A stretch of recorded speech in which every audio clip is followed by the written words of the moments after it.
Existentialism? It tastes like me having the wrong Fugi set up. Oh no! We seem to be somewhere else again. Help! We're in space. Nope, It's really not fitting anymore. that I'm Actually, I was gonna say Back to our regularly scheduled programming. Oh, You're not that far from where you are. Yeah. That is true, yeah. Cosmologically speaking. God, it's yeah. It's You're- gonna be one of those things where it's like, you know how in the Clone Wars like TV show they could never Mhm. have General Grievous and Anakin meet. It's like we can't Mhm. have the characters like meet because it would cause catastrophic story breaking. Nicolas Mhm. Cage. Just give them both amnesia by the end of the episode.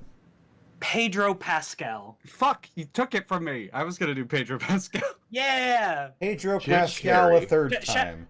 Shout out to Pedro Pascal. Dude is a trans ally. Love him. Love that guy. Hugh Jackman. Tim Curry. Rest in power. Rest in power. Oh, Jim Beam. Did that happen?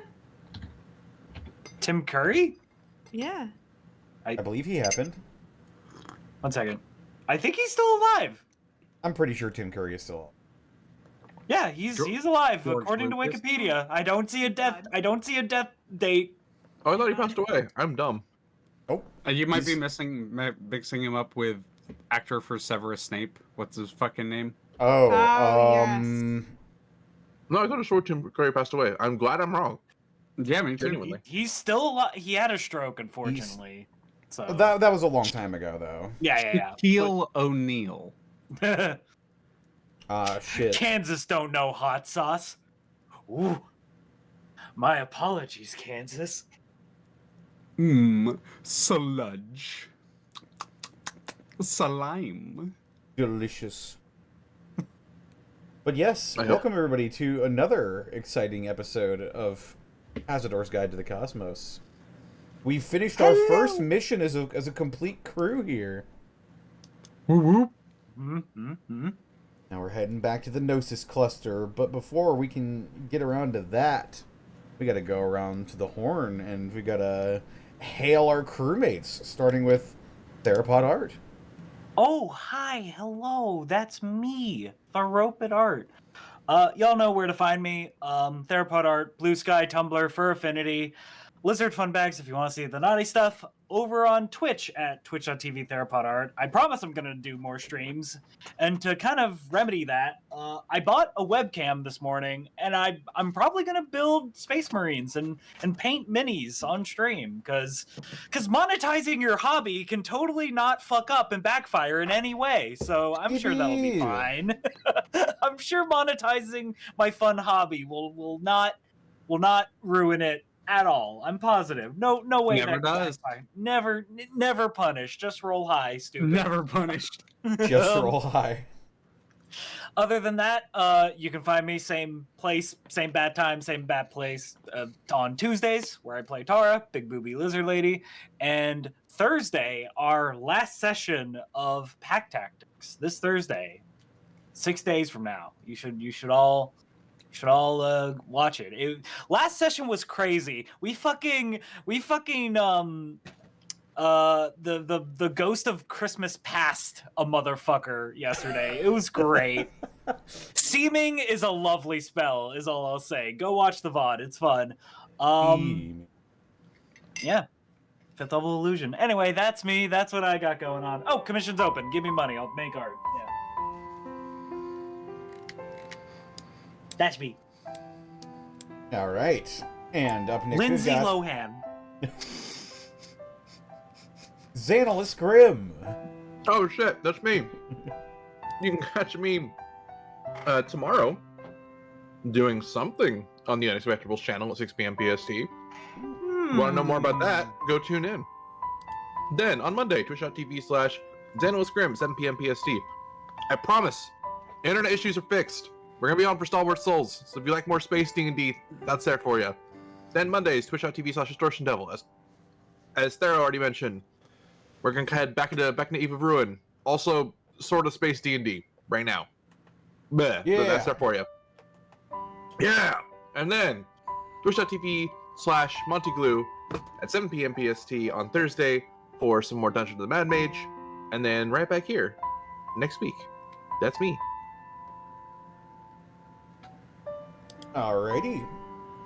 And up next we've got Tixdixl. Hey, that's me. You can find me all over the internet at Tixdixl. Tomorrow, we're over at Burnout Vaughn's channel for some more No No Love War Extra.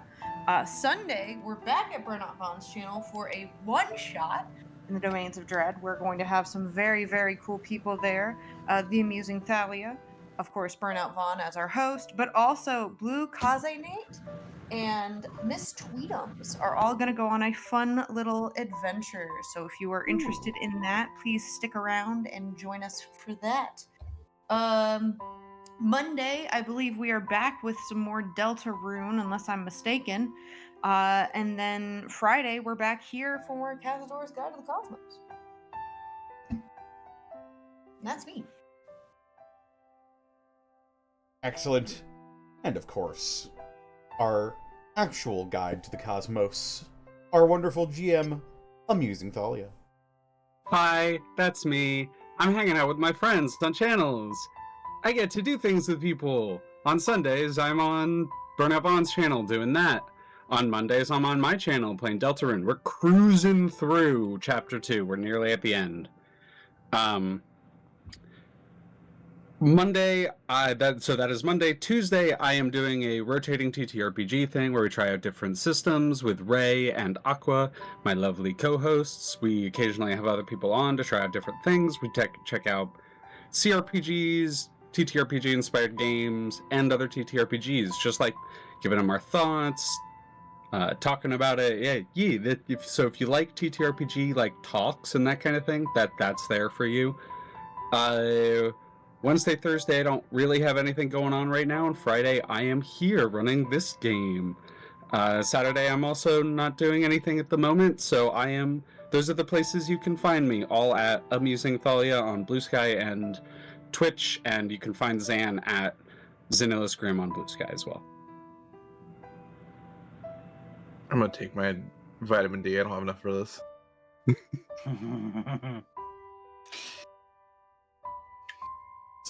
Excellent. Oh, nice. We're cracking There up we go. We got our first crack of the session. You gotta hydrate. Indeed. Speaking of cracks, Where's this wait going? a second. I don't know. I was really hoping someone else would Speaking take of it. crack. Connor, if someone's Where interested- are you going with that? Connor, if someone's interested in what you're doing, what are you up to? Where do they find you? Well, I'm not doing crack, but they can find me on... He is Uh, cracked. I Why am not? cracked. Why aren't you doing cocaine? Why not? You know what? You're so right. Give me a second. No! It was a bit. You can find me on Twitter, Twitch, YouTube, Tumblr, Blue Sky, DistortionDevil. You can find me on all my TTRPG content over at youtube.com/DevilsAndDiceRolls and patreon.com/DevilsAndDiceRolls.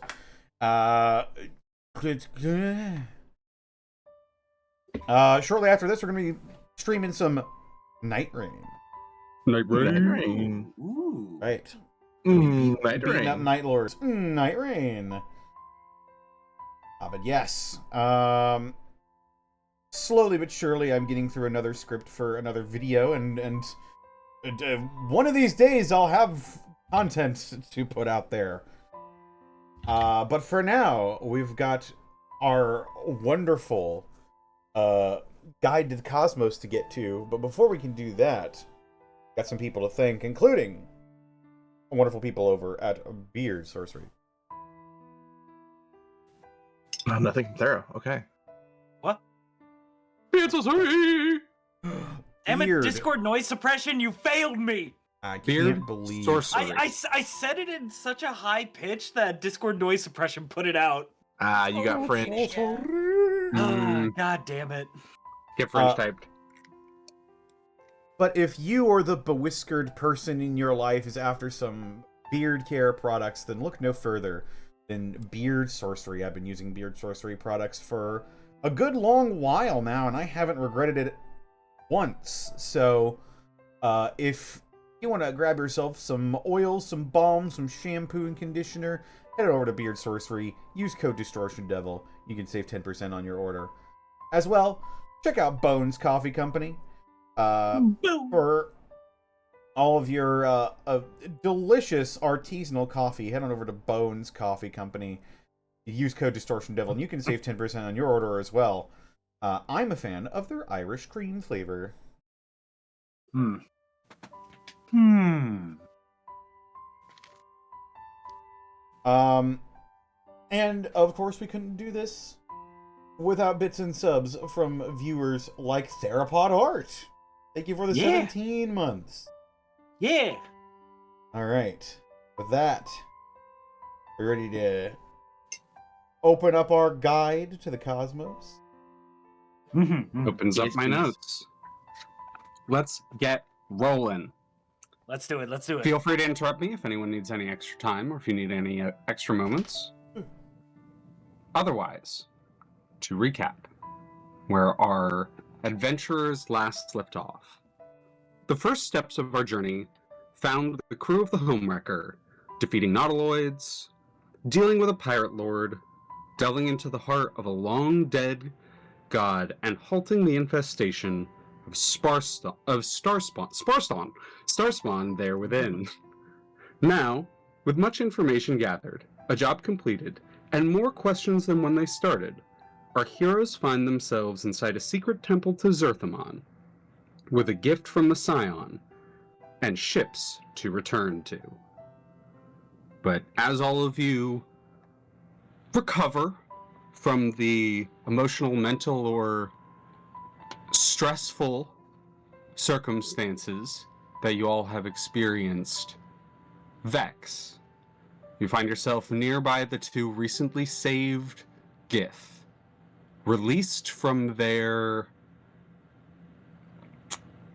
horrifying companions, as the worms have been removed from them willingly by the Starspawn you all dealt with diplomatically. One of them kind of huddles on the ground and kind of whimpers a little bit. The other is, they both seem somewhat injured, but the other one is sort of crouched over and kind of rubbing their back and is almost trying to reassure the other one. How are you interacting with them? I know you were right there with them right at the end of last session, so I want to jump right back in with you. So, Vex is certainly, last we discussed was certainly assisting Hakka, if I remember correctly, with that, making sure that they're okay, checking what their wounds are, making sure there's no more worm, right? There is a very real moment where the two Gith, Vex, offers emotional comfort in a sense, reminding them that they're in good hands, that that reassurance of there's nothing in your head anymore. Making sure that they know quite literally, like, as cheesy as it may sound, like offering if one of them needs like a hand to squeeze to hold for a second, like that's there. But as the two of them sort of turn in towards themselves, there's definitely a moment where Vex once again is in a place where they don't necessarily lower their defensive guard. There's still a great deal of tension. As you described it last session, their surroundings don't feel as they should. And so they kind of in there, even though, things are starting to quiet down, sitting or standing wherever they are, they're positioned almost alert, ready. This begs a follow-up question then. How much are you actually present with these two Gith, or how much are you internal? I think, and if you want me to roll like a performance check, I think a lot of it is going with emotions externally. It seems very practiced. It's still very enthusiastic, right? That's not necessarily dishonest. It's not inorganic, but there is an element there of this has happened enough times that they're not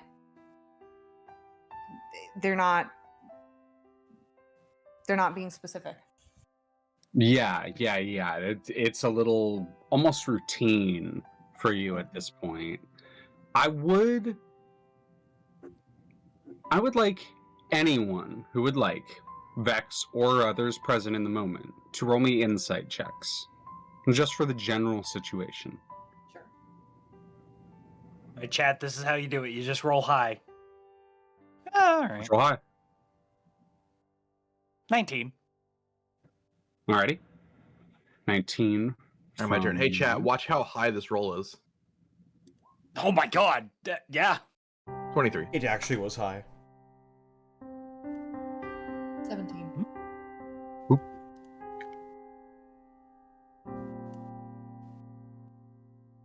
Turning music down a little bit, but that was a little loud right out the gate. 17. You are, and woo, 27. I will actually count, I will count you having advantage, Xoruk, if you are specifically inciting Vex. If you're inciting the situation, it's the 23. Which are you focused on right now, Xoruk? He'll be focused in on Vex, yeah. Yeah. They seem a little out of sorts compared to Kind what of they do makes sense, normal. yeah.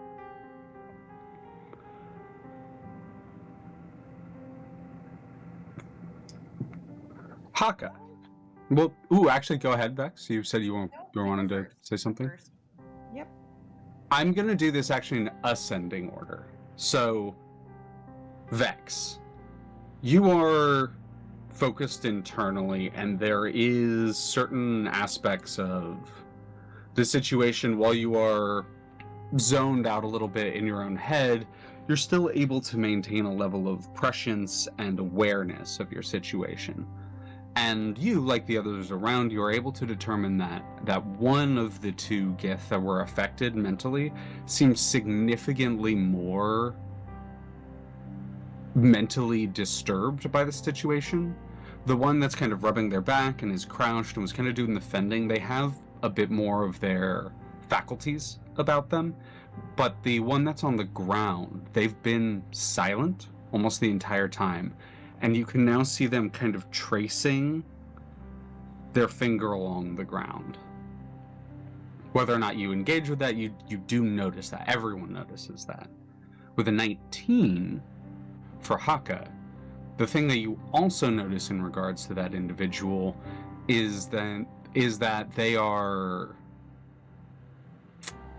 I wouldn't say recoiling away from the ally that they're with, the other Gith, but they don't seem to be fully present as well. They aren't really reacting to the kind of like back rubbing or whatever the other Gith is saying.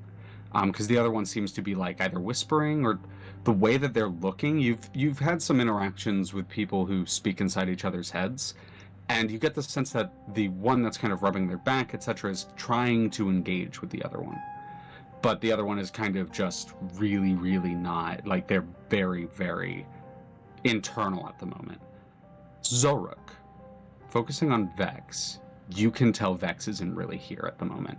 Vex is going through the motions. You've seen Vex do this. Vex is a very, very protective individual, very well trained, and has a lot of good, like, instincts in regards to this situation, these kinds of situations.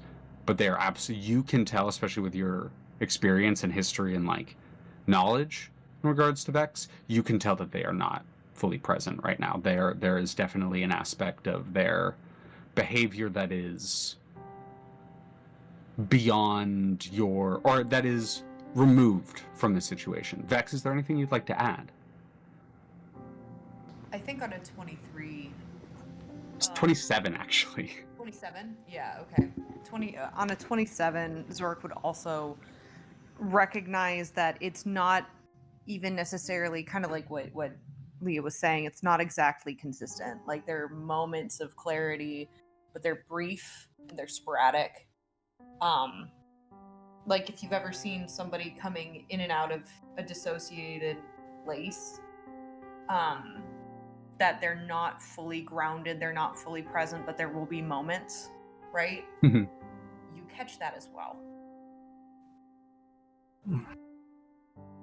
Sork will try to lean in towards Hakka. Hakka. Yep. Sorry, Discord. I'm turning off Discord noise cancellation. I swear to God. I usually do. Yeah. What is it? I fail to recall, but are you a family man of any kind? Indeed, I have a son. Well, those are the Gith. They're going to need somewhat of a parental figure. Can you handle them? I need to talk to Vex. Very well. Oi, Vex! There's a moment where when you say their name, they like flinch and like their eyes widen, like, you know, recognition of their name. And they sort of look about the place for a second before their eyes land on you. And You hear they're- someone like in the back of your head scream your name. Mhm. And they, like, upon like locking eyes with you, Xoruk, there is a visible like exhale. I kind of motion for Vex to come to the other side of the room. They oblige. We'll start with you two, and then go to Hakka. Mhm. Something wrong there? I feel like that's a very loaded question, if you ask me. You don't quite seem like you're here with us. Something affect your mind? Is it a cake? I kind of look for your, like, trying to look past your eyes. Mm-hmm.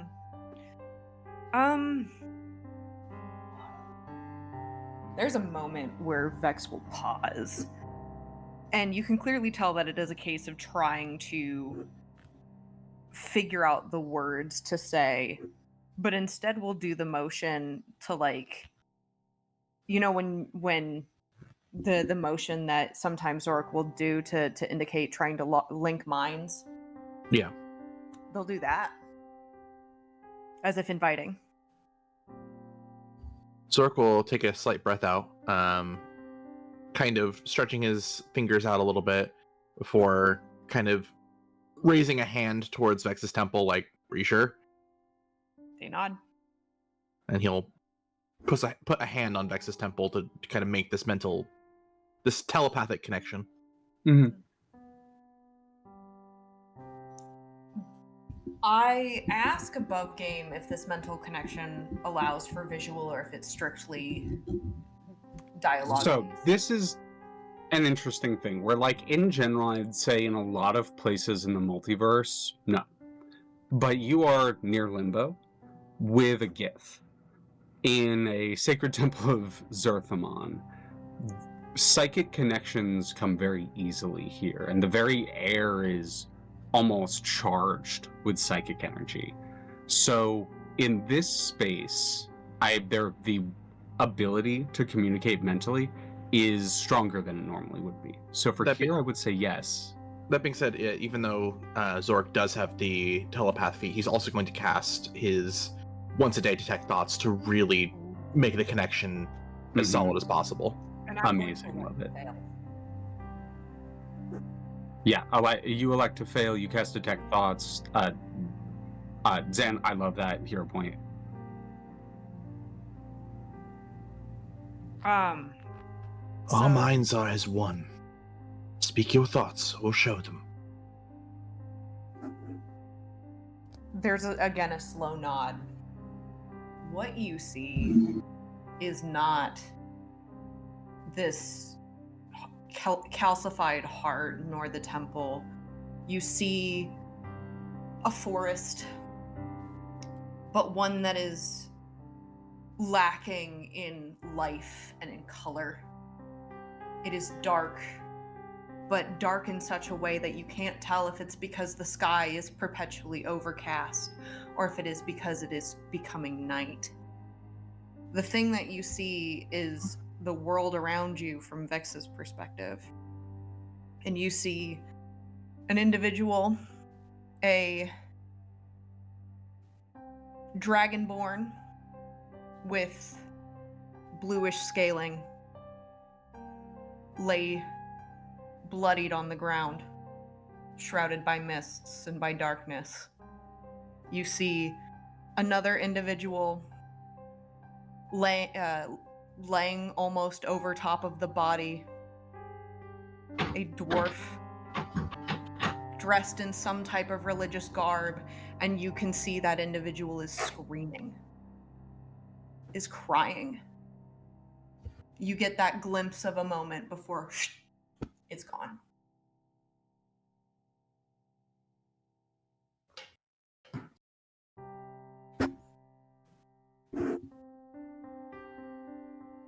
This is from before when I found you. When we found each other. They nod. Vesper's screams still just echoing in your head, Vex. I would like you to roll me a perception check. Sure.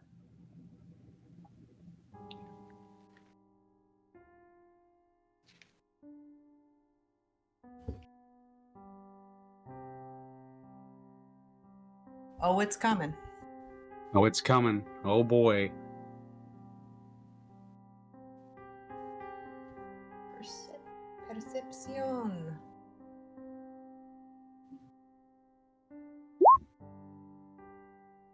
Thirteen. 13 is unfortunately for you, Vex, enough.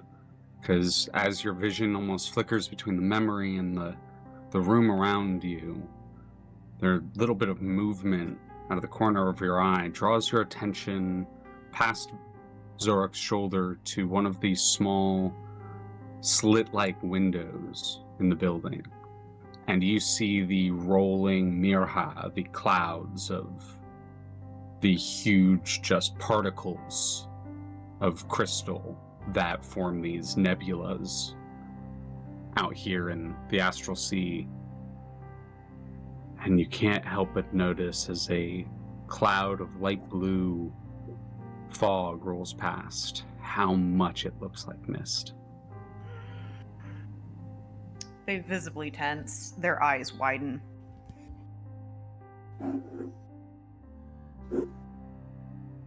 Xoruk, with the detect dots open, will telepathically speak.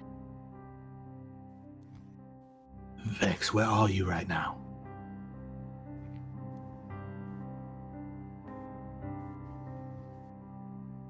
There's a pause.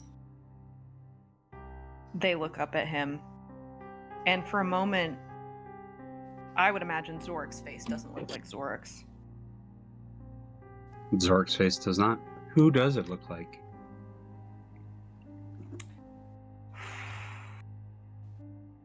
Here's a question for you. I'm gonna let you pick. Is it hers or is it his? And hers as in the the on again, off again fifth. Mm-hmm. I would say because both Xoruk and her are still alive, her. Okay. There is a moment where they grit their teeth, even go so far as to rub their own eyes before looking down. Whereas with him, you don't know. Yeah. Right? Yeah. Yeah. And they look down towards their feet and they say the words Castle Ravenloft. But very almost to the point where you can't hear it. It's nothing more than a whisper, just Castle Ravenloft. Vex will take Xoruk will take a deep breath out and kind of motion for Vex's hands. They offer him. Is Vex wearing any gloves? They are. Xoruk will slowly remove the gloves and place them onto the ground. And then grab or kind of hold Vex's hands and kind of force Vex's fingers to touch each other. Do you feel that? Yes. That is your skin. These are your hands. The crafts that you make, the actions that you take, they are yours. But if that is not enough, These are your hands to wield. Feel the skin. Do you feel it? I do. Good. Now, take a deep breath. Feel the air penetrate your lungs. Cast it out at your own discretion. These are your choices you are making. Can you do that? Instead of answering verbally, they will just follow the instruction. They'll bring it in, hold it, before letting it out. Now close your eyes. For a moment, feel your skin. Take your breath. And recall exactly, not where you think you are, but where you will to be. Can you do that?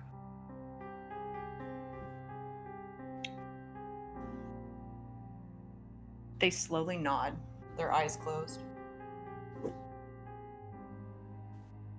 How genuine is this? How much are you actually trying? Trying and succeeding are two different words. Mm-hmm. They are genuine. Do you want to arbitrate the succeeding, or do you believe that they can't here? I want to roll it. Hell yeah. I would say in this case, charisma or wisdom save, your choice. They have different effects. I'm gonna go with the charisma because it has a slightly higher modifier. Mm-hmm. Oh, natural 20! Dice tell stories. Where do you will yourself to be? Where do I will myself to be? Mm-hmm. What is your greatest will at the moment? That is. And not necessarily like force of will. Like, what is the greatest like desire? What is the greatest driving force for you right now that you think of? Motivation would be another good term. Motivation. Well, for one, being present, because the person that they have been traveling with, a person that mentally they have become very close to, have, whether verbally or not, have mentally sworn to protect, someone that they have grown a very important connection to, that they treasure greatly, someone who they recognize is also having a very hard time, who, whether he's stated it or not, may or may not need them to be present because they have things to accomplish, they have places to go, they have worlds to explore, mysteries to solve, and in that they choose to be present. The room around you all is dark, as the area you entered in on was unlit and seemed to be almost a little, not really dilapidated because it hasn't been that long since it's been cared for, but there is that slight air of lack of care around the room. A little bit of dust, fire hasn't been lit, candles aren't on, and as Vex asserts themselves in this space, in this moment, all at once, all the candles around the room, and the area lights up. You are now in like bright light as the temple alights in response to the force of psychic energy. And for a moment, Xoruk, only you see this. A flash of like flame almost in their eyes, which kind of change color just for a second. Xoruk will take mental note of that, but it's more trying to, again, stay on task here. Mm-hmm. Now, I cannot be the light through what wicked darknesses might be around as you have been for me. No, you do not need that. Sometimes you might just need a reminder that you can light the way yourself. Look around you, Vex, for you have already done so. They do. They do it very literally. And they notice the light in the room now much more bright. And there's like a small, very small tug at the corners of their mouth.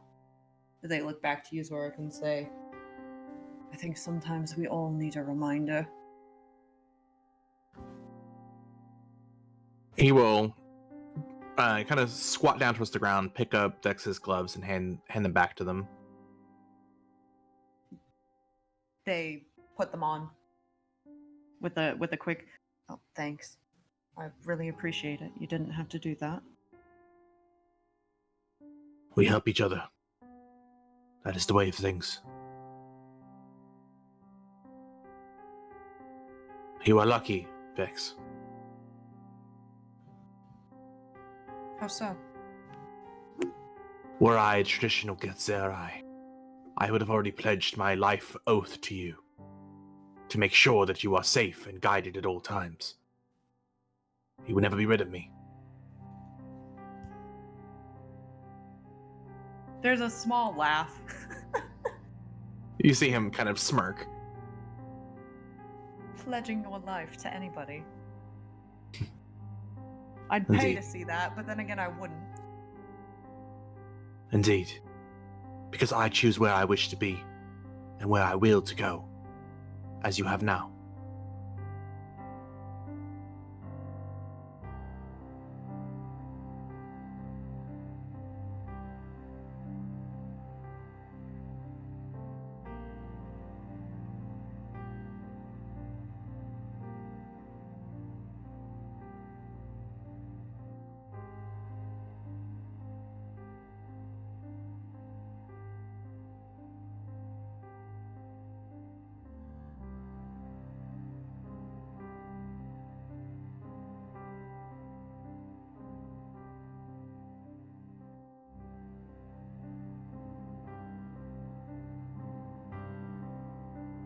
Hello.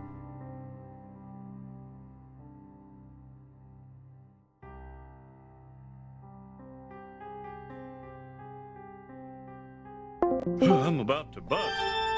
Oh, There we go.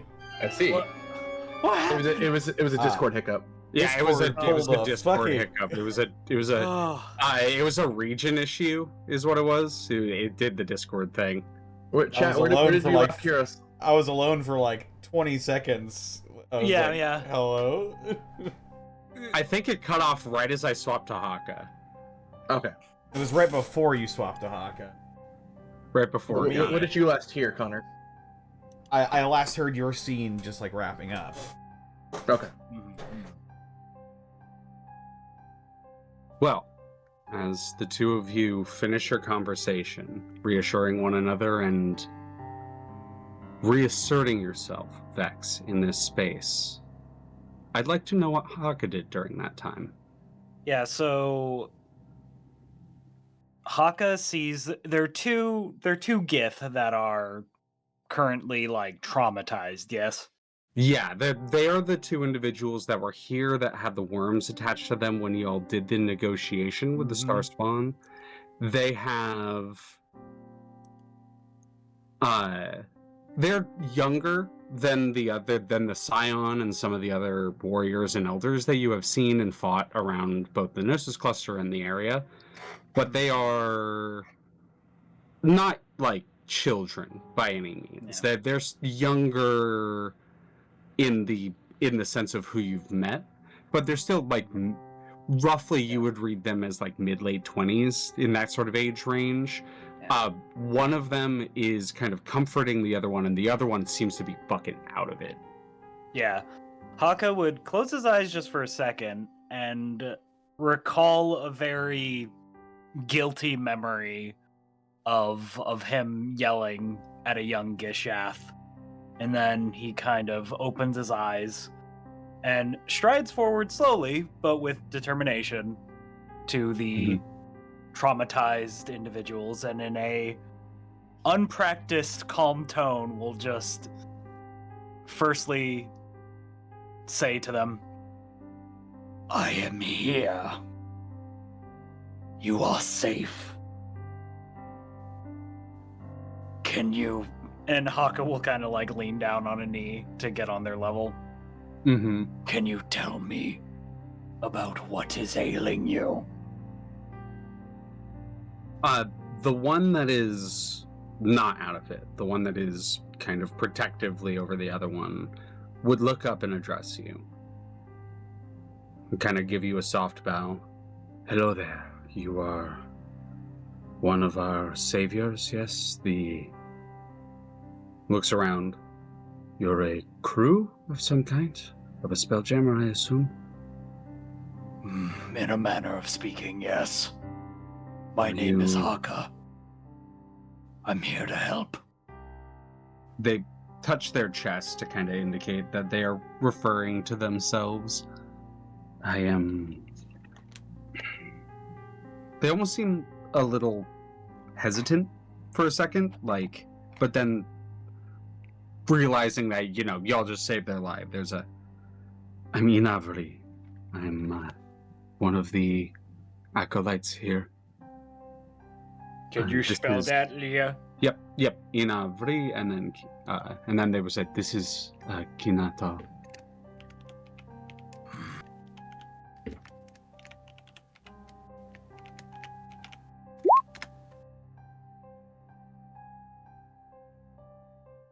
Inavri.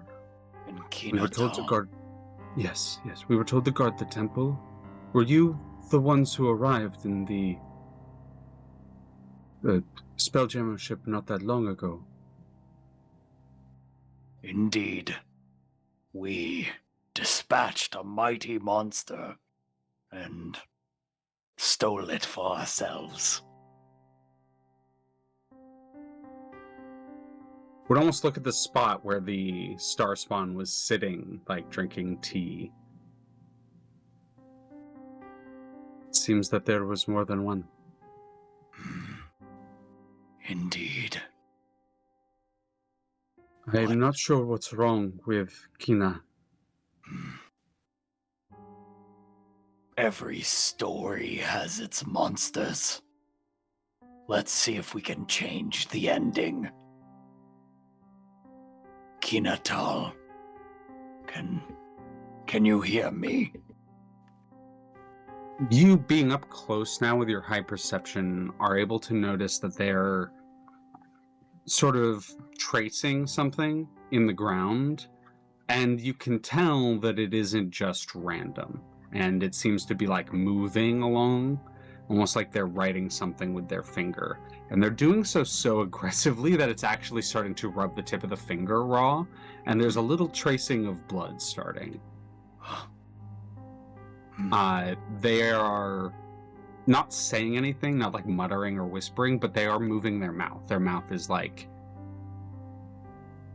silhouetting something, wording something, but no sound is coming out. Paying attention to Kinatal, but talking to Inavri, Hakka will say, sometimes when people are traumatized, they cannot express their emotions with words. Sometimes encouraging them to draw or paint their worries. Sometimes that can make significant progress. Does anybody have parchment and quill available? They would stand up and rush towards not like sprint, but rush towards like a back table of some kind. Open a cabinet, and there's like pretty fancy looking ink and parchment of some kind. It is, and you would notice this, Xoruk, if Xoruk looked. It's next to stacks of Githzerai or Gith plating, which is usually how Giths store like language and writing and that kind of thing, they store it in these circular plates with writings called tirsu. But you would notice that they do have a small amount. It seems likely that this is for calligraphy of some kind or some sort of meditative practice, but they would bring it over, and it's kind of like a fancy scroll and like a really fancy ink like calligraphy thing, but they would just bring the stuff over and almost like dump it on the floor in front of you. Hakka would grab it and begin to like gently like kind of put it in the vision of Kainatel, kind of like covering their hand. Mm-hmm. What you have seen today, it is scary, I know. But you are safe now. This is a moment you have conquered. Can you show me? Can you show me what you fear? Roll me a medicine check. Because this isn't like persuading. This is bedside manner of like someone who knows. This is exactly what I was gonna say. This is Hakka's bedside manner. Fuck! I'm using hero point. I was gonna say, that's a hero point. There we go. God. There you go. For the podcast listeners, that was a natural one, but a hero point makes that a 27. God. Hero point for a 27. For a moment, they almost seem to not hear you. Mm-hmm. For a moment, they just continue, and the like writing almost gets a little bit more frantic.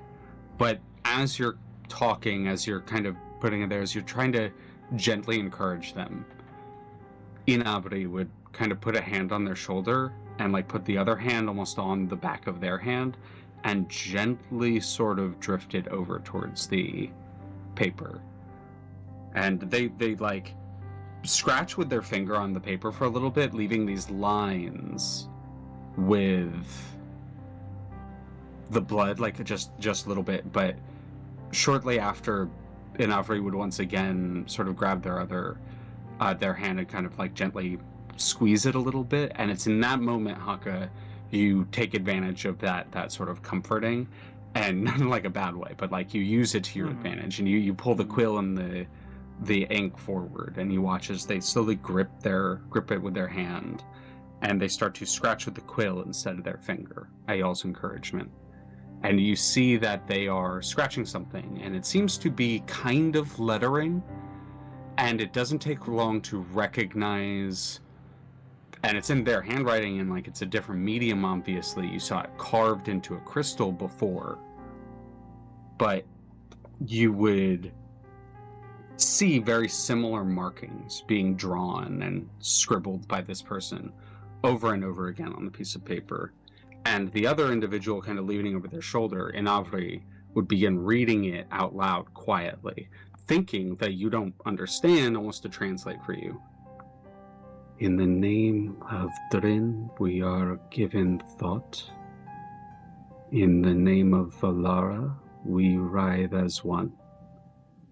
In the name of the progenitor, we conjoin all.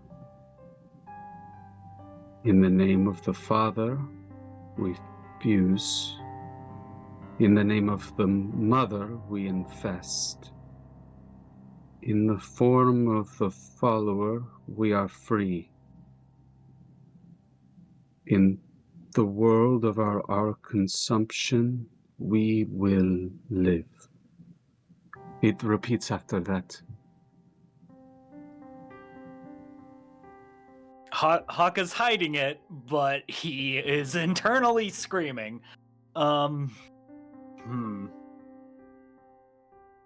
It's at this point you're putting a hand on their shoulder, you've encouraged them, the other one said it out loud, and for the first time, Kinatal speaks. I hear it over and over and over and over again. I hear it.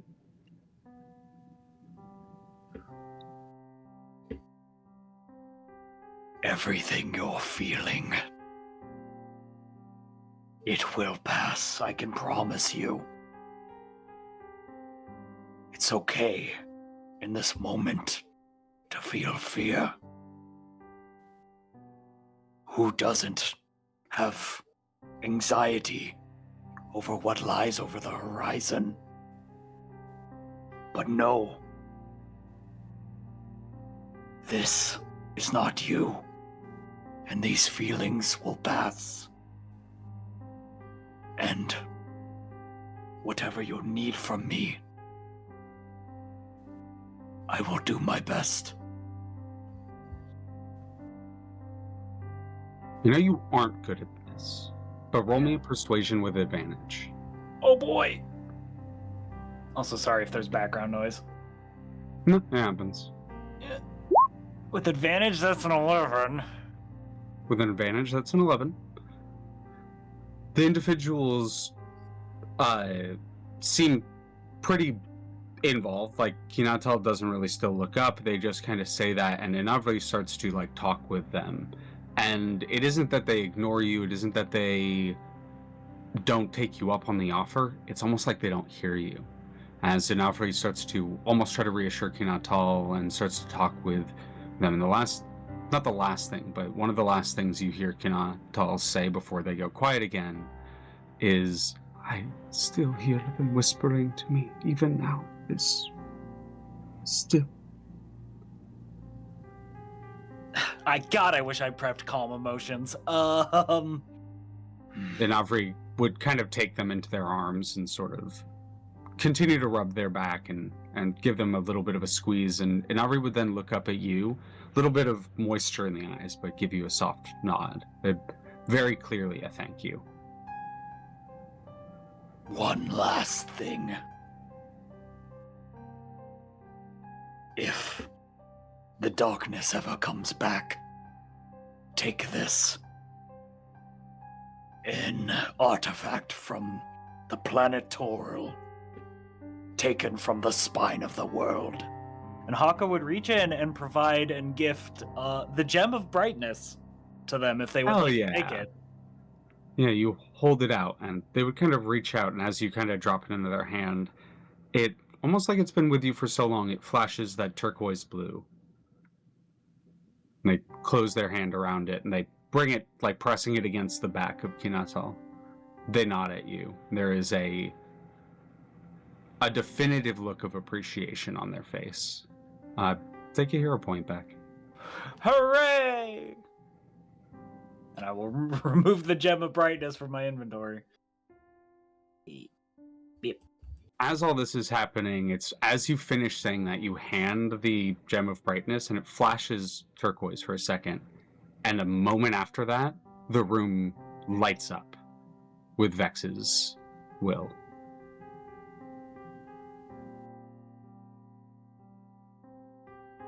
What has Kazador been up to? Oh, sorry, Hakka. Do you want to say something? I was just gonna ask, like, Vex, like, starts glowing? No, it's like as you pass the Gem of Brightness to them, the room, almost from Vex, like, because you have such high perception, you would see which ones light up first. And so the candles closest to Vex light, and then they, like, goes from them across the room.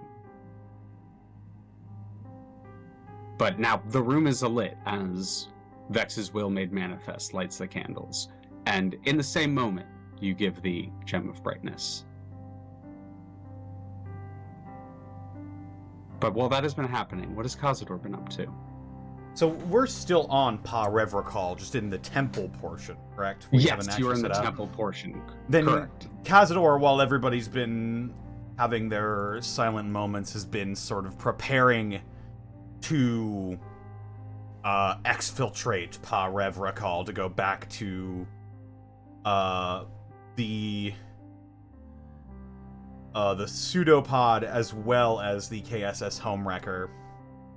Mm-hmm. Now that the other Nautiloid is no longer here, correct? Yes, because that one to like remind what had happened is when you all were leaving the Gnosis cluster, some of you had some suspicions and did in fact find that you were being tailed, and Marine had offered to take the Nautiloid and continue sailing it on a false direction while you all took the tardigrade and went here so as the people following you would not learn this location. Correct. But as you're kind of beginning to exfiltrate, you like look out the window. You do see it's still vaguely in the area, but you do see the tardigrade. It's kind of like doing a wide loop around Pa River Call, and it's occasionally stopping. But you hear footsteps behind you, and as you turn around, the Scion is holding a wooden box carved with Githzerai Tirsu. We should grab everything we need from this place before we leave. Not sure when it will be safe to come back. I will be staying here to maintain vigil over the place. If you wish, you may take the acolytes. Not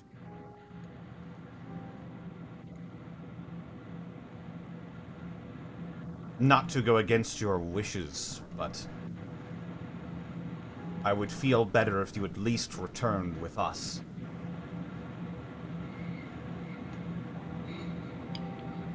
Our enemies have already gotten the drop on us once in this place. Leaving you here alone doesn't sit right with me. Your concern is much appreciated, as they hold the wooden box out towards you for you to take. But I must insist that you just take the acolytes. It would greatly dishonor me to leave my station over this place. I have already failed in its protection once. And were it not for the threat on my acolytes' lives, I would have gladly fought the thing that you dealt with. But I respect your will, and I am thankful for your results. If you truly think it's necessary, I can go with you. But I wish to stay. Not going to force you. Very good idea. But if you are insisting, much more that can be done. He'll reach out and he'll grab the box. And what is this? It is the tea set I offered your companion. An artifact of our people. He'll just hold on to it, just sort of carefully. Tell the Magir, when you return to the temple in the cluster, tell them that Zoratal maintains vigil, but would like some help when he sees fit.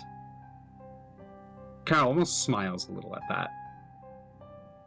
He'll nod. Oh.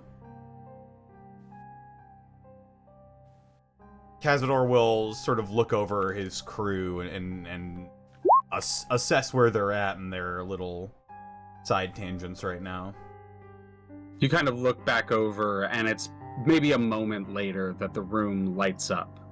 There's a couple last exchanges between Xoruk and Vex as they begin to walk back towards you, and you would see Xoruk and Vex as you return to the main group, that Kazador is by the exit talking with the Scion, and Hakka is like standing up as the other two Gith are recovering on some cushions. We must ready ourselves to move.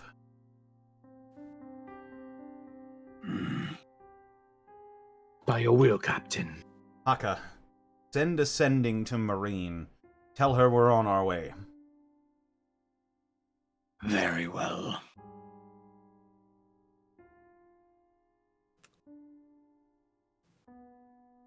He'll, Hakka? Oh, sorry, go ahead. No. We'll This get can to wait. sending after, yeah. This can wait. The Hakka. Yeah, I assume you send a sending in that moment? Can we just say I do that for story reasons? Because I don't have sending prepped right now. I mean, yeah, that is fine. You can absolutely say that. And honestly, Hakka, it does make sense. Hakka, you were told that within the Gnosis cluster, most spells that travel across planes don't really work. It's very good for hiding in because, and like it's the reason it's maintained safety is because it's nearly impossible to divine through the like clouds and the nebula, and it's sending spells you know are even trickier than normal cross-planar stuff. Unfortunately, I can't. Hakka like pushes two index fingers together. I can't do sending right now. The nature of the astral sea causes interference. Specifically where you are, within these like clouds of dust and nebulas. Specifically where we are. The dust in the air, the dust in the atmosphere. I understand. Those Marine will simply have to trust that we are who we say we are. Is everyone else prepared to head out?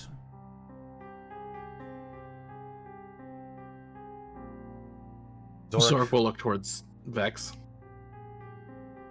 Vex will look towards Xoruk. There will be a look of concern, a small squint, but they don't say anything before looking to Kazador, and they nod. How are our survivors?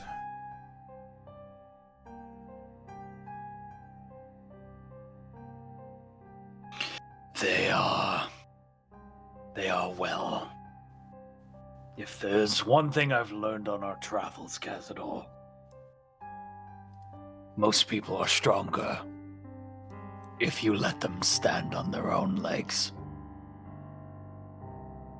They will be okay.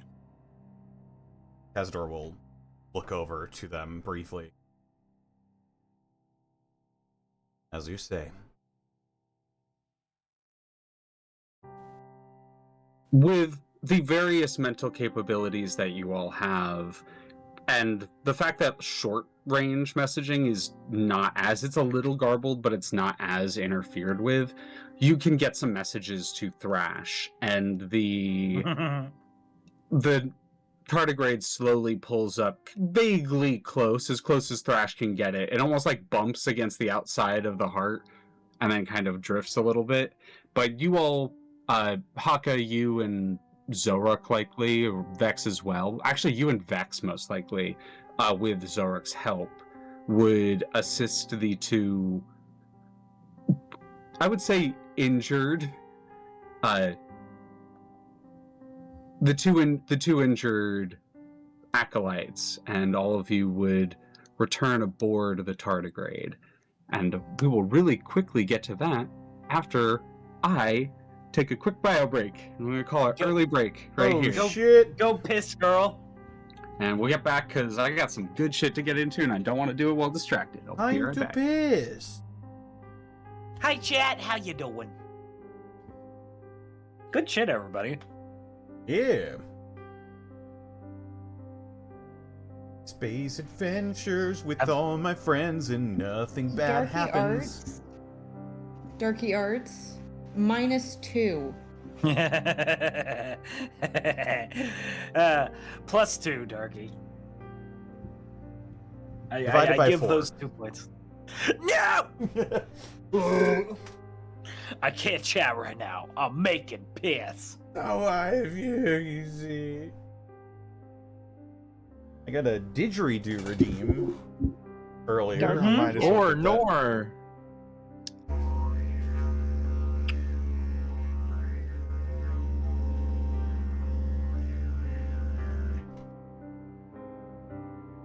I wonder if Ulska will ever let that dog in. He's freezing. Freezing in the Australian outback. Shout out to Dexter the dog. Make you find warmth one day. Mhm. You're cold. Damn, also they're still cold. not bring that dog inside? Yeah.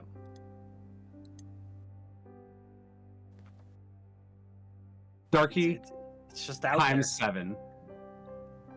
I put on some beard sorcery mustache wax. Ooh. Oh, yeah. How's that treating you? It is the artificer scent, and it is pretty interesting, very bold.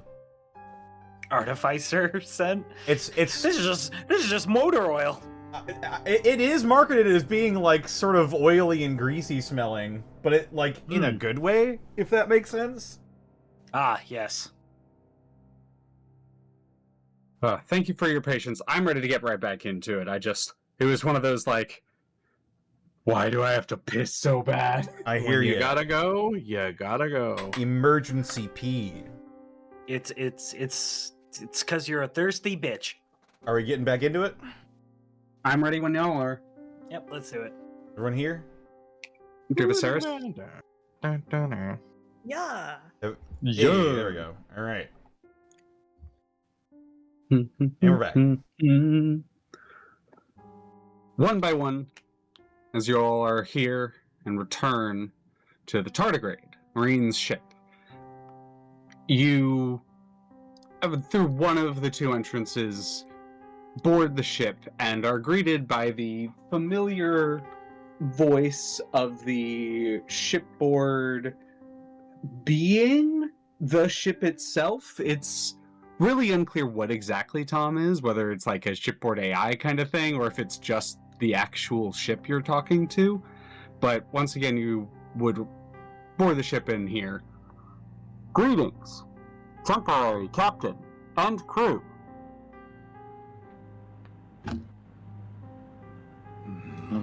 Greetings. Temporary. This is not our traditional vessel, Captain. Indeed. This is Thrash's vessel. Yeah, I had a lot of fun. Oh, Who does God. Thrash work for? Marine, if I last recall. And who does Marine work for? Last I heard, they were, working for Redacted. Redacted? Well, they're my Redacted. first mate.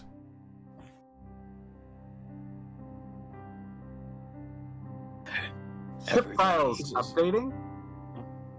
Correction. That's-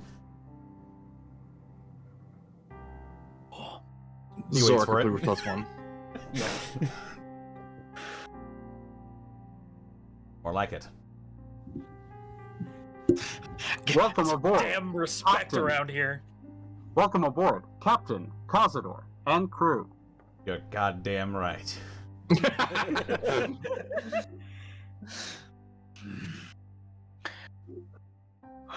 Well, now, Hello, Tom. Is there anything important for you to report to us, or was it largely uneventful? Primary reports indicate minor visual damage to the outside of the vessel. Secondarily, one singular incoming message.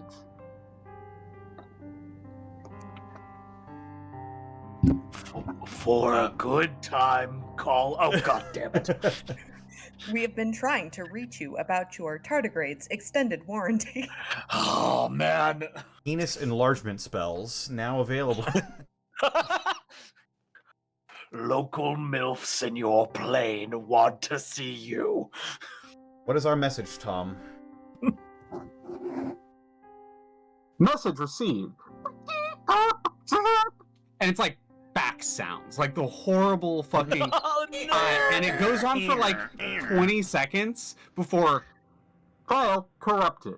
Please see communication relay. I'll have to take care of that once we're settled. Take us back to the home wrecker, Tom. Very well.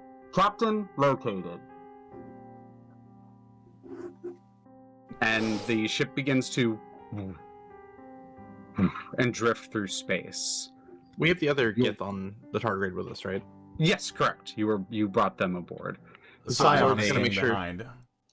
Yeah, Xoruk is going to make sure that the other two initiates have ample water and rations. So Inavri and Inavri and Kinatal have been brought aboard and are okay. currently, and I'm going to put them over here in the crew quarters. I will mark them in my notes. If there is a second. Yeah, no, this is, you guys have a moment. The travel is not instantaneous. Y'all aren't jumping. So if you wanted to do anything aboard the ship, for example, Kazador, if you wanted to check out the communication relay now, or anyone wanted to do anything, if you wanted to talk to anyone, that was the time. Vex would like to do 2 things, but I don't want to take up all the time and all the space. Oh, no, by all means, go ahead. So the first thing they're going to do is they're actually going to head over to the 2 Gith as well, and they're going to specifically they unfortunately missed the introductions, so they're going to pause and introduce themselves. My apologies, we didn't exactly meet under the best circumstances. My name is Vex. It's a pleasure to meet you both. I'm sorry, I wanted to just check in. And they're gonna look at the one who was drawing on the ground. They have a bandaged finger, and they actually still have the scroll that they've taken from the temple, and are like cross-legged on one of the beds, and they're just scrawling on the scroll. Do they look Go ahead. the same as they did when they were on the floor? In what capacity? Like mentally. Inside check. Yeah. But while you're doing that, the one in front, the one would kind of stand up and walk towards you and bow as you introduce yourself and introduce themselves. Inavri and Kinata. Kina has not been speaking very much, but I thank you and your friends for everything you've done. Looking at Kinata, there is more presence of mind, more cognizance, more self-awareness at the moment than there was back there. It seemed to be almost in a trance before. At this point, they seem more just traumatized out of it. Mm-hmm. They're going to approach. First they're going to acknowledge the individual that came first and said, I sincerely hope that you are finding yourself in better sorts. I understand that experience was less than pleasant. Their hand would like instinctively go up to the ear. Well, I cannot say that I've ever been infested by worms myself. If I may offer a bit of comfort, this is not my first experience with losing one's sense of mind and sense of self.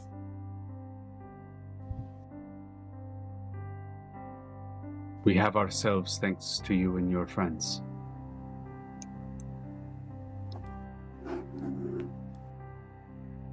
If there is one thing that I might be able to offer, it's not much, but it will pass. Whatever is lingering, they gesture to their own temple, will pass.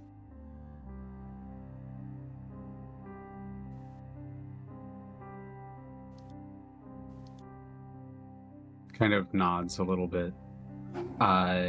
Roll me a persuasion check. See how much you get through to the individual, because they are still like very internal at the For moment. sure, and there's a question of how much they believe it themselves. 28. 28. it's one of those things where it's like saying it almost helps reaffirm it to you as well. Mm-hmm. And for a moment, Vex gets to experience what it's like standing next to Vex. Vex gets to experience what being within a Paladin aura feels like, as for just a moment, you inspire yourself a little bit.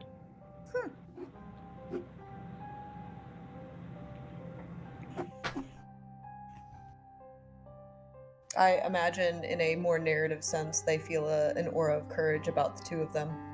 Mm-hmm. And Hinatal would like look up and meet your eyes, and they don't say anything, but they nod. They mouth thank you. Vex will offer them a small smile, trying to be comforting Mm-hmm. before. Unless there's anything else the two of them say, they will off to give the two of them their space, and instead will direct their attention to Xoruk. Inavri seems to be treating you all almost like venerated elders, kind of. There's a sort of respect, and they're almost looking at you with a expectation, or they're waiting for you to say something. Oh, okay. In that sense. Not necessarily that you have to, but like you would get that read from them, that they're not like actively engaging, because they're almost reading a power dynamic. Sure. And I think to that, no, Vex wouldn't say anything, but you know what they would do? They would walk right up to them, give them a pat on the head. There's a surprising amount of like relaxation that happens with them from that.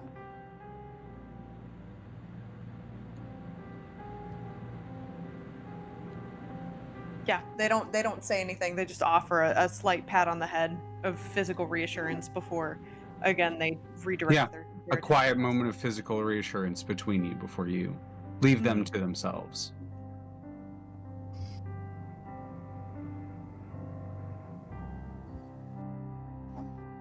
Kazador, Hakka, Xoruk, is there anything you'd like to do during the brief travel back? I can't really think of anything. Kazador Brief is just relatively. It's a few hours. Oh, I'm definitely taking a short rest then. Yeah. Yeah. Because I think it'd be funny and lead to hijinks, can I hang out with Thrash? Yeah? What does But this what do you- what does this big red button do? Which one? This one. Oh, that one? I think that one. No, I know that one. That one sends like the fuel injection to that one, to the converter over here. And then the high capacitor takes it and it re-injects it with some catalyzed fuel over here. Has a nitro boost in it. Clearly, yes. What does that button do? And just it is a few hours of just Hakka pointing at buttons. Amazing, yeah. What does that one do? What does that one do? What does this button do? And Thrash describes it to you in an odd amount of detail. Roll me an intelligence check, Hakka. Okay, all right. Not his dump stat anymore, so. Jesus Christ, Hakka, after a couple hours, you almost start to like kind of get it. And there's a weird aspect to it where it's kind of like medicine, right? Like all the pieces have their parts and they all go places, and the different things do different things. And especially because like it's a living ship, I would say, Hakka, you can start to progress towards proficiency in ship engineering. Oh, fuck yeah, okay. I'll just put ship engineering. Put it into your skills. You don't have proficiency yet, but you're working towards it. Yeah. Well. But yeah, surprisingly, it's like you might not be used to this, but like the things that you are told, they stick in your head.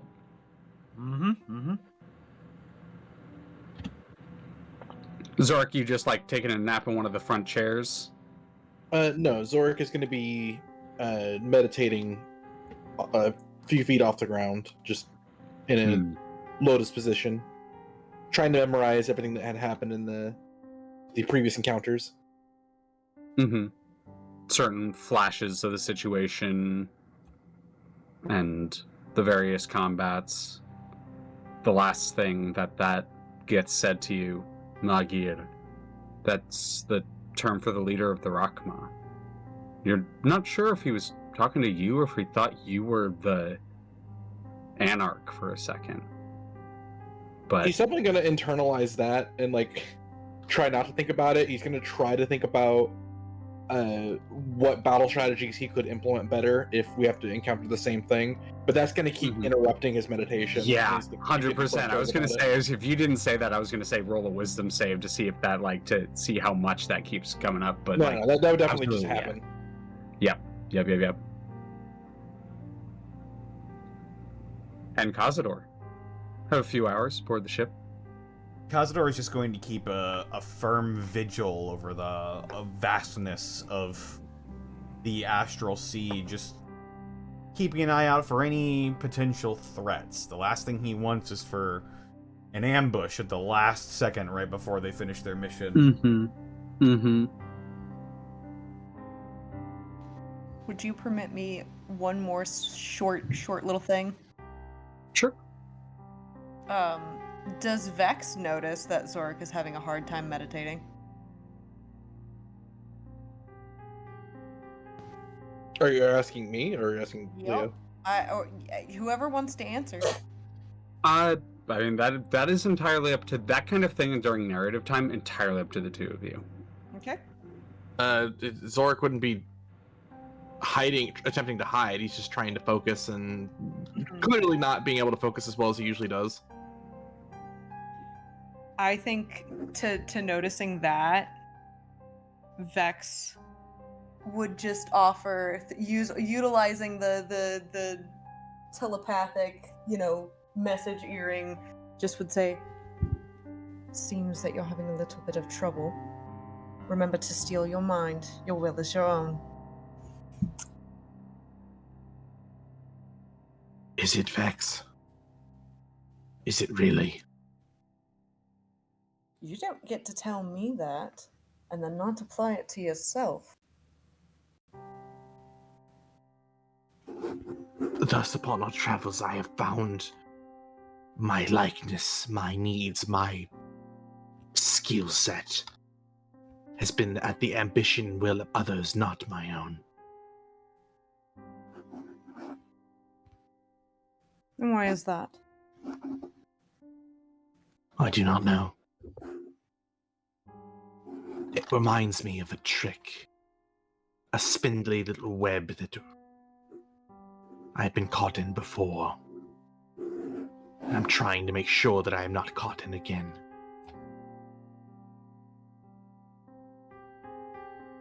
Perhaps it might be beneficial to remind yourself that you always have a choice, just like you told me. Not moments ago you said that I had a choice and the choice was mine. The choice is yours. Take it into your own hands, and if you can't hold it by yourself, need I remind you, there are others. Myself, and now with our 2 new companions. You have other people who can help you hold it up. You do not have to hold that yourself. You're gonna meet some mental resistance and grunts, maybe a gith curse word or two. This is where I get to ask, do y'all remember that the active back and forth communication is a group call? Mm-hmm. Yep. In this moment, no, I don't think so. Yeah, absolutely. Because you're so used to one-on-one mental connection that the magic hearing connection, you're like, oh yeah, we're just talking. And then you hear, in the mental Hakka cough. How do I hang up on the group call? The laugh is in character. It is out loud. Xoruk's face is gonna turn beet red as he realizes that not only did other people hear it, but specifically Kazador heard this, and is gonna break the mental connection. You hear one last thing, mental connection. Sorry. How do I hang up? Oh, damn it, I hit the camera. Oh, Xoruk has left the chat. Hakka has left the chat. Bit- Kazador, bit- roll me a perception check.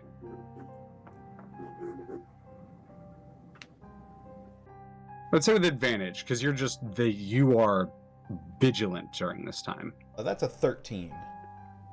Are you paying attention to internal systems, or are you like watching through the like one window on the ship? He's not terribly familiar with the ship's systems as of yet, so I think he'd just be keeping a manual eye on things, looking out the window. Manual eye on things, yeah. Because where you like are on the ship right now, that's the like internal systems. But if you're just like keeping an eye out, you'd probably go to the captain's helm over here and just look out, as the main window is just up front right here. And as you're just kind of looking out, you're watching as the rolling clouds of multicolored light sort of act as waves that you drift over and through, providing a little resistance to it, and you can actually almost feel kind of like the rocking of the ship as it travels through these clouds. And as you're watching with a 13, you would unfortunately notice that there's you know how like when you leave a message on an old landline, it has that blinking red light that tells you is that you still have that one message, that one unread message, and does blink occasionally from the center console. But besides that, the travel is pretty peaceful and pretty almost serene. And eventually you break out of the cloud into the kind of large, empty section where the Gnosis cluster itself is housed. This gap in the clouds that you assume is kind of, now with your experience with Gith, is probably kind of kept at bay, almost like a big bubble around to provide easier vision and visuals and that kind of thing. And almost probably to hide the Gnosis cluster better.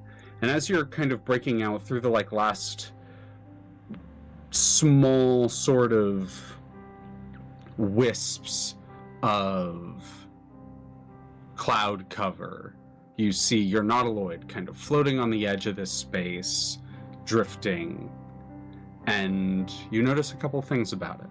One, there is another ship docked on to it.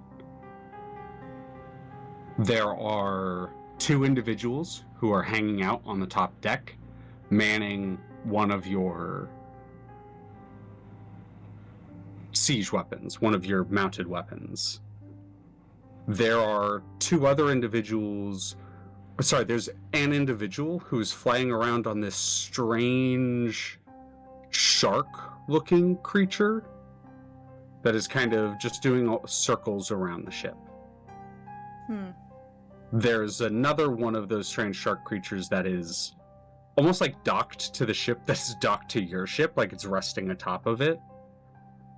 And as you all approach, not the like blinking you have one unread message, but there would be a series of lights that come on. And then Tom would go, "Incoming hail from the homewrecker, Captain Kazador." Put it through. There's hail in space? Like, when you meet someone, you say, "Hail," or Oh, right. trying to reach us. Well then, Captain, as you hear the voice that you've heard a couple times of Joarth's vice captain, Joarth's second in command, Rusty. I don't know if you've learned their name yet, but you have heard their voice, the individual with the toothpick who first assessed you all when you arrived at the Gnosis cluster. Well, Captain Kazador, you finally arrived back. That is correct. We're home from a successful mission. Oh, really? That's good to hear. I'm sure Joarth will be real happy to hear that. I was actually coming as a welcoming party, let's say. We can escort you directly to the ship. That way we can get the information and all head there together as one. Sound good, right? Insight. Yeah, I was gonna say. Feel free. Yeah, I don't trust this. I don't like this. I invoke the name of Gajaguba. Oh, okay. 24. Whoa. See him in the clouds. He lives in you. Anyone else wanting to roll an insight? I'll roll an insight, just because this person sounds shifty. That's a natural Oh, one. I no. believe I got you, everything I you got No, say. you sound. Look Nice. at that 28. Good job, Zan. Whether or not Kazador like agrees with what's being offered here, there's an aspect to it where it's like, okay, maybe this is just how they operate. And Kazador is used to dealing diplomatically with a lot of shady individuals, and so probably wouldn't think twice about it initially. Vex, something isn't right here. They shouldn't be at your ship for this reason. None of this was part of the deal. And as you kind of walk forward, you don't really read any insight off of it. You're kind of catching the tail end of the conversation. But the ship that's docked on the homewrecker is the one that you saw following you all.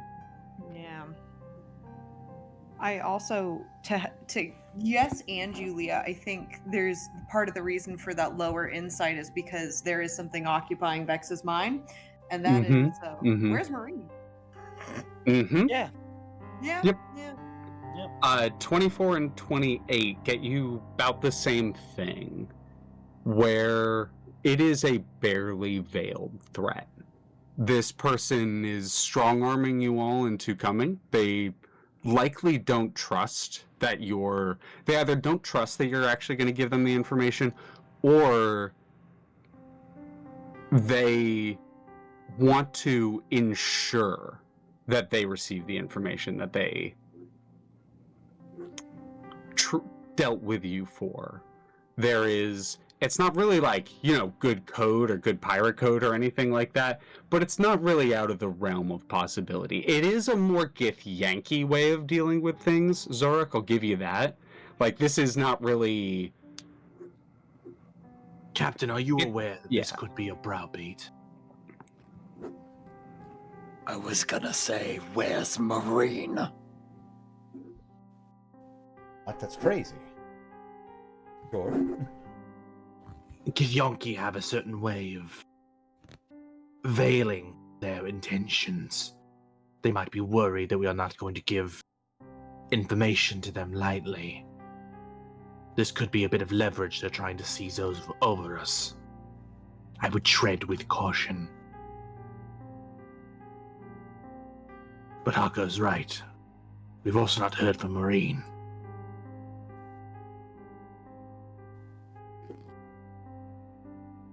What you I'd say, Captain? I'd like to speak to Marine first, if that's fine. Oh, Marine, she's right here with me. We were just shooting the ship. We go back, old Marine and I, don't we? Well, she can shoot we're the just ship gonna with me. Roll a persuasion check. I'd like to use my forceful presence to give myself advantage on this. Hell yeah. Hell yeah. Hell yeah, fuck yeah. That's a 21. I'd like to invoke my girl boss bonus. And there's a pause. You almost hear it cut on a little bit before they speak again. Like there's almost like not really that they mess up, but they're pulling it back on. It could be the kind of thing where they're like wanting you to hear this little section again. As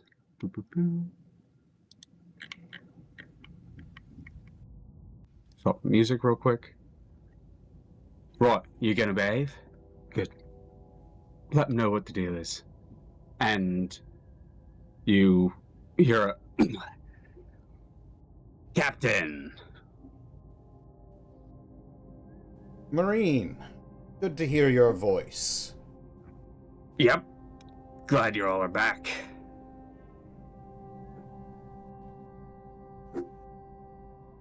I assume you want to know what happened? Oh, well. I would assume that you and your friends would like an update on our mission that we've just embarked on. We've had to deal with, slaughtering a whole bunch of star spawn, as it were.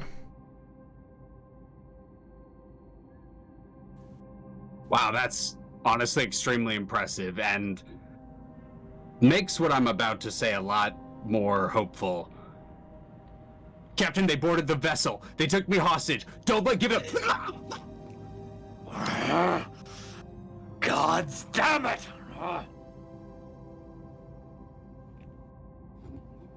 Silence. Call cuts. Captain, we need to board quickly. Marine won't have that much time. Can you still hear me? Do you hail their ship? Did they cut the connection completely? Yeah, cut the connection. Seems like it seems like the call cut after that. Do Kazador- any of you... Sorry. Yeah, Kazador will just, like, pull the brim of his hat down over his eyes and roll up his sleeves. This will not stand. You're damn right. Do any Sork. of you- Oh, go ahead. Go ahead. Do any of you object to me using one of the charges of the Earring of Message? I'd like to once we get a little closer, see if I can't reach Marine. I do not object at all. Marine's life is in danger. Kazador.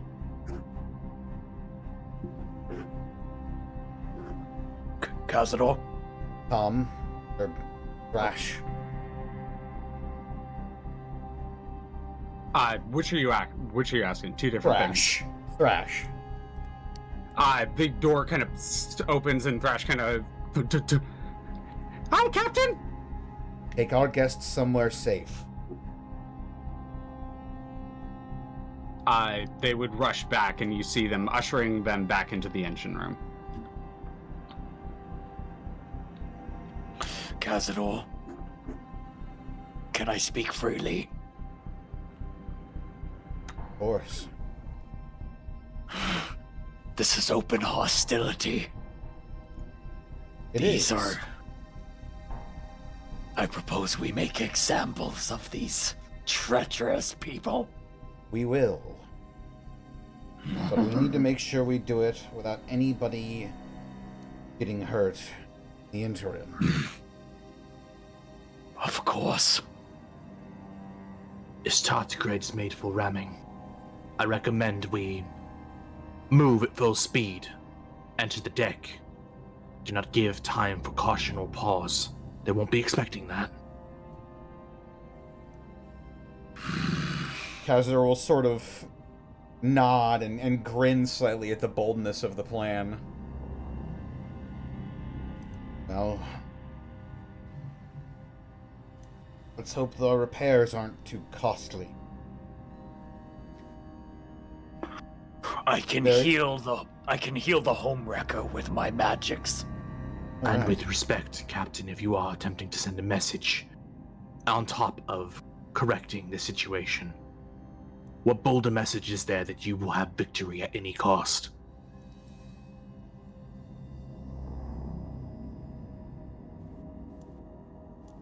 Well, It's Perhaps not not. enough. perhaps not any cost. But I think they need to be sent some kind of message to show the Astral Sea what this crew can really. Xoruk will, unsheathing the daggers, kind of spin them. Ready when you are, Captain. Don't kill them all. Hakka will grab a handlebar on the ship. Tom, Captain, ramming speed. as the ship begins to pick up speed, I will once again bring you back to the Nautiloid map. All right. Let's see. I still have to bring a little token out for the flying thing and the guy on the flying thing, as well as their little ship. So give me a second while I pull some tokens on. Again, this is one of those where I'm like, there were so many ways this could have gone. I didn't really want to set too much up beforehand. Very fair. Very fair. We could have been like, oh, let's talk this out. You know, we don't have to fight. Exactly. Like I was like, there are like so many like. You guys could have just gone, yeah, we No, go, and I didn't want to set up a whole combat. Marine. Yeah. They're holding Marine hostage. Nuh-uh. It's time to kick down the door. Nah. All right. I just met Marine. I'd ride or die. I mean, kind of had to be the same here. I could have sworn there was a shark token. That is what this is the thing that's flying towards you all. What the Oh, fuck yeah! fuck is that? That is a Spelljammer classic. Starlancers. I wonder what he looks like when he's like directly like front facing. Okay. It's gonna be you guys are gonna get an eagle because it has wings. Oh, okay. Yeah, go ahead. So Thero, where I moved, there's the type of falcon or hawk that they use for the stock bald eagle noise, because it's not the noise the bald eagles make. So every now and then I just walk outside and feel extremely patriotic. Yeah, dude, I live around like 10 bald eagles. Like it's awesome. Damn. Yeah. I'm bald, They make so I'm the halfway there. Yeah, they make noises that you wouldn't expect. They are very funny and very pretty. Oh yeah. I like bald eagles a lot. Yeah. I like you a lot. This is where I get to ask. Like, y'all are really cool people. This is where I get to ask. Where are y'all ramming onto?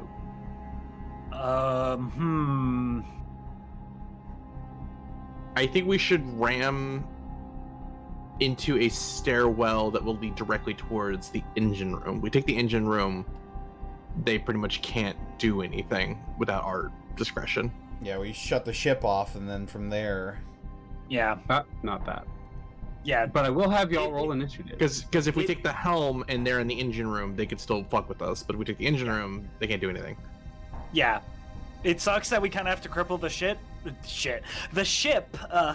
Cripple the shit! But Hakka can fix it, maybe. We'll see. Oh my god, 19. Jesus. Oh, I've already used my once a day on that one. Just roll high. I will. Do this. Hello? There we go. Hello? Oh, it took a second. Boom, boom, boom, boom. Ba-ba-bum. All right. Damn. 1,312. 12. Well, I guess Vex is going first. Amazing what a little period can do. Wow. Wow. I have that brand spanking new 1,312 initiative.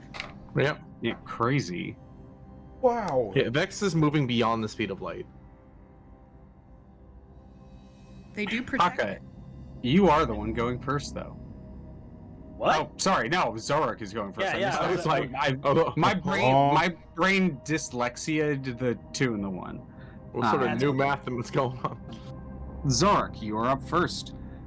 The ship, and I will say you are ramming into. You're deciding as a group. You will be going first. You're still figuring out your plan. My bad. Keep going. No, we're going to be slamming into, was it, I think, deck 4? Deck 4? Got or it. at least Cool. as close to deck 4 as we can. Yeah. Close to deck 4 as you can. In that case, to kind of aim, I will have Kazador roll me a piloting check. Okay. Piloting check is just what I is think it? it would be I equivalent to an believe we added intelligence it save, as a right? skill, but yeah, it's an intelligence plus proficiency, or I allow intelligence, wisdom, or dexterity, are the stats I allow for it. I'll use intelligence. Kazador was pretty smart. Never mind. I'm going to use a hero point. You mind you add your proficiency as well. Yeah, it's actually on your character sheet. There's the proficiency in Spelljammer Nautiloid. Oh. Do I have that? Did that do it? Oh no, it didn't add a roll. Oh, But, I need to add the custom proficiency in the tools and custom skills. Yeah, and tools and custom skills. That's it. But yeah, feel free to roll another d20 and add your intelligence and add your proficiency. Intelligence in and proficiency. All right. Yep. Here I go again on my own. That will be a soft 20. Soft 20. With a soft 20, you absolutely. I will allow you to, and I will reiterate where you can hit. So deck 4 is the engine rooms are here, like on either side, and then the main bridge is back here. So the engine and the bridge are all actually on the same floor. And then there's also a reminder. There's the navigation room, which is up here on deck 3. But that only matters if you're making a jump, so likely not there. So you get the choice, Kazador, if you'd like to go towards one of the engines, either south or north or south, and then or to the bridge itself, or right in between, because you know the doors between are right here and right here.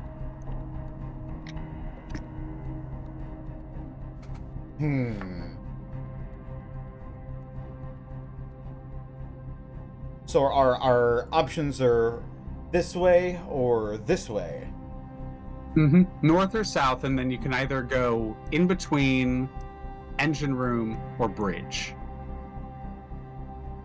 Well, we're wanting to get closer to the engine room, though. All right, engine room. In which case, I will north or south. North. Let's go north. Yeah. I reveal. Put it on. You may place yourselves in the engine room on deck 4 as you all slam into the ship and one by one pop out through the infiltration mouth. Place yourselves within the engine room, and we're going to pick up with Xoruk. The assault sphincter. The assault sphincter. Xoruk is going to move and, as an action, open the door. The door actually opens automatically as you move toward. As a free action, open the door. Yeah, I was going to say, you don't need to waste an action to do that. Reveal areas. Bup. You definitely caught this group by surprise as you see several individuals in here.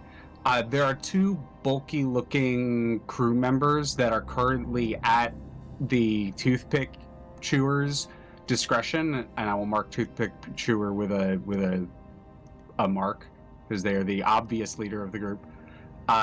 They're kind of watching as these 2 just lay into Marine on the ground, who's kind of laughing a little bit, like, "Oh, you're so fucking dead."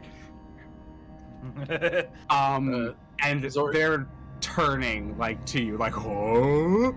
Xoruk's going to finish the movement to here, and then is going to bonus action dash to here, and is going to unload on this individual. Yeah, they're still like chewing the toothpick, and they're just like, "Oh," turning towards you As the Sandevistan activates. Mm-hmm. Oh shit. What? First, Can I ask something? sure. Mm-hmm. What was the amount of time between call cut off to this happening? Like a minute? Probably less than a minute, yeah. Oh my god! That's amazing. It's a crit regardless. Mm-hmm. Alrighty.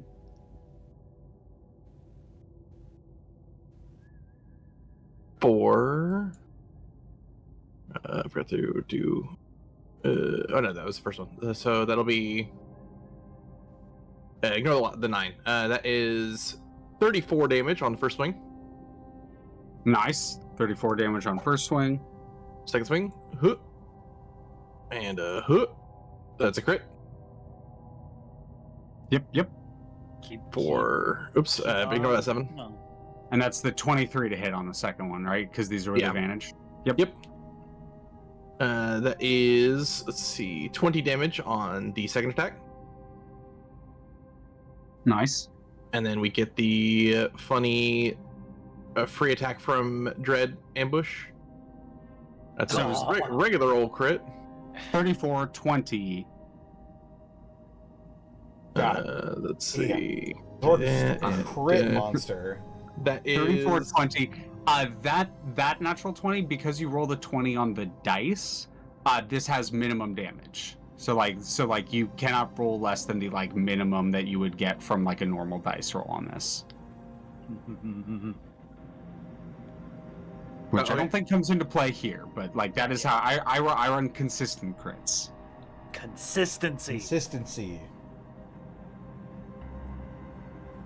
Okay. Let's see. And then we're gonna action surge. Oh fuck this guy! Action surge. So that's Attacking. 11. They're attacking Marine. They literally I know. boarded our ship. 16 Yeah. plus 11, so that's another 27 on there. Alrighty. You guys have no idea how fucked they are.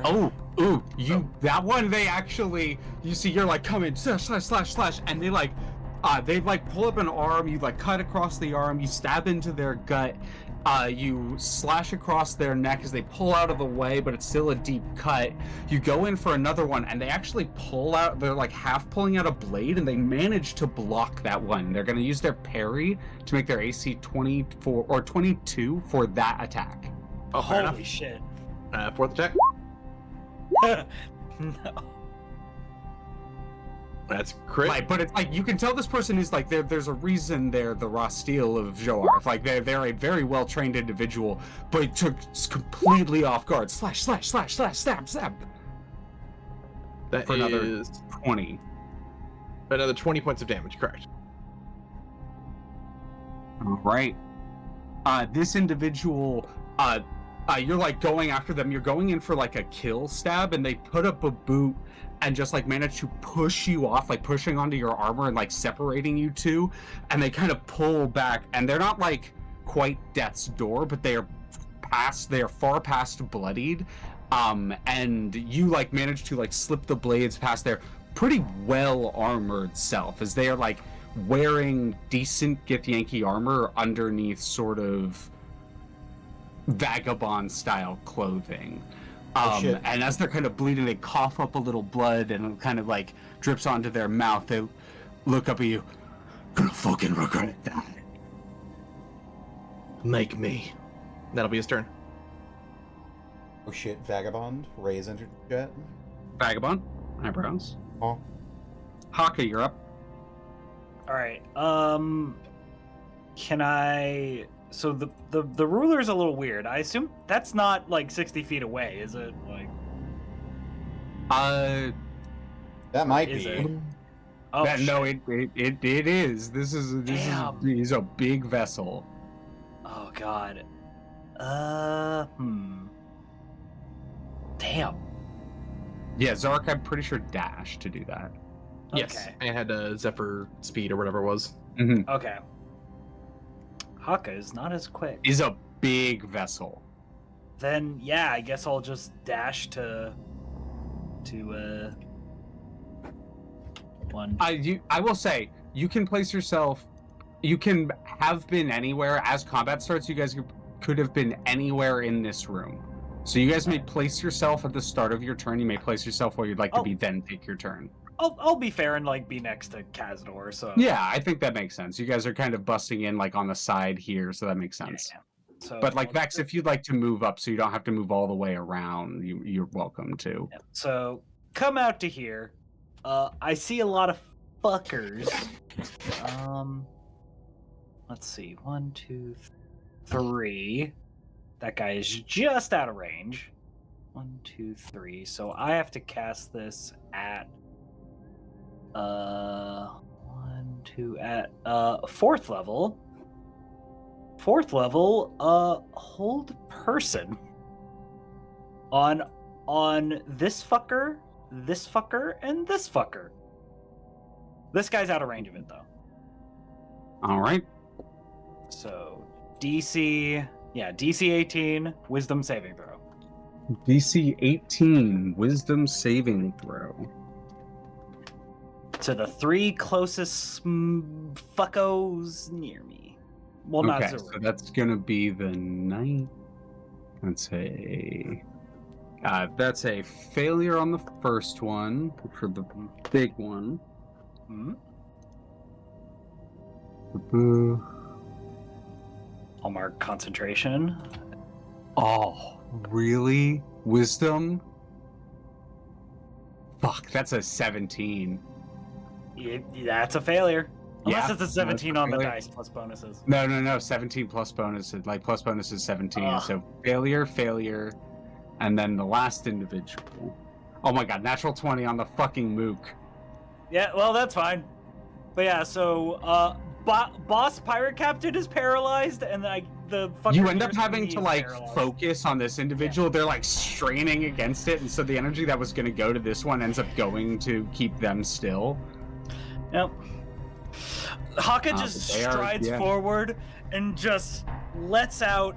I'm gonna flavor the whole person as this, like, not like this primal roar, but almost this high-pitched, like, predatory screech that, like, kind of like it's not a fear effect, but it has the paralyzing effect of just you boarded the wrong ship, motherfuckers. As Hakka just does that. All And right, that'll and be it's paralyzed. That'll be turn. Yeah. Do. All right. Also, I do want to ask something as well. Mm-hmm. Did the tardigrade ramming into our ship knock anybody prone? Yeah, that's a fair question. These are all very, very ship sturdy people, so I'm going to give them advantage, but I will see if anyone rolls poor on advantage.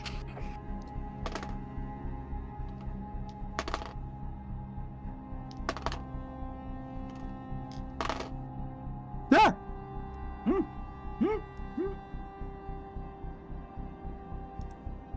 This might come in play. Outside, one of the 2 individuals fell prone. All right, okay, all right, yeah, sure. I'll take what I can get. That's my turn.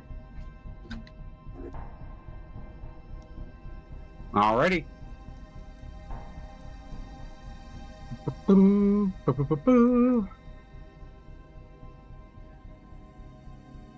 Alrighty. In which case, here it is going to get to fucking Kaintir's turn. Kaintir is fucking paralyzed. At the end of their turn, they can make a fucking save. Natural 20 again. Let's go.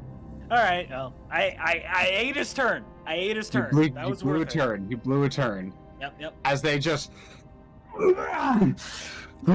as you like feel them mentally repulse you as they stand up, pull their blade out proper, rip off a little bit of the like torn outer clothing as you see the like Githyanki armor shine underneath, pop the neck a little bit, like veins bulging, like veins popping in the eyes as they are staring, because they're like kind of half on this thing here, as they're just staring down at you, Xoruk, with murderous intent. But that is their turn.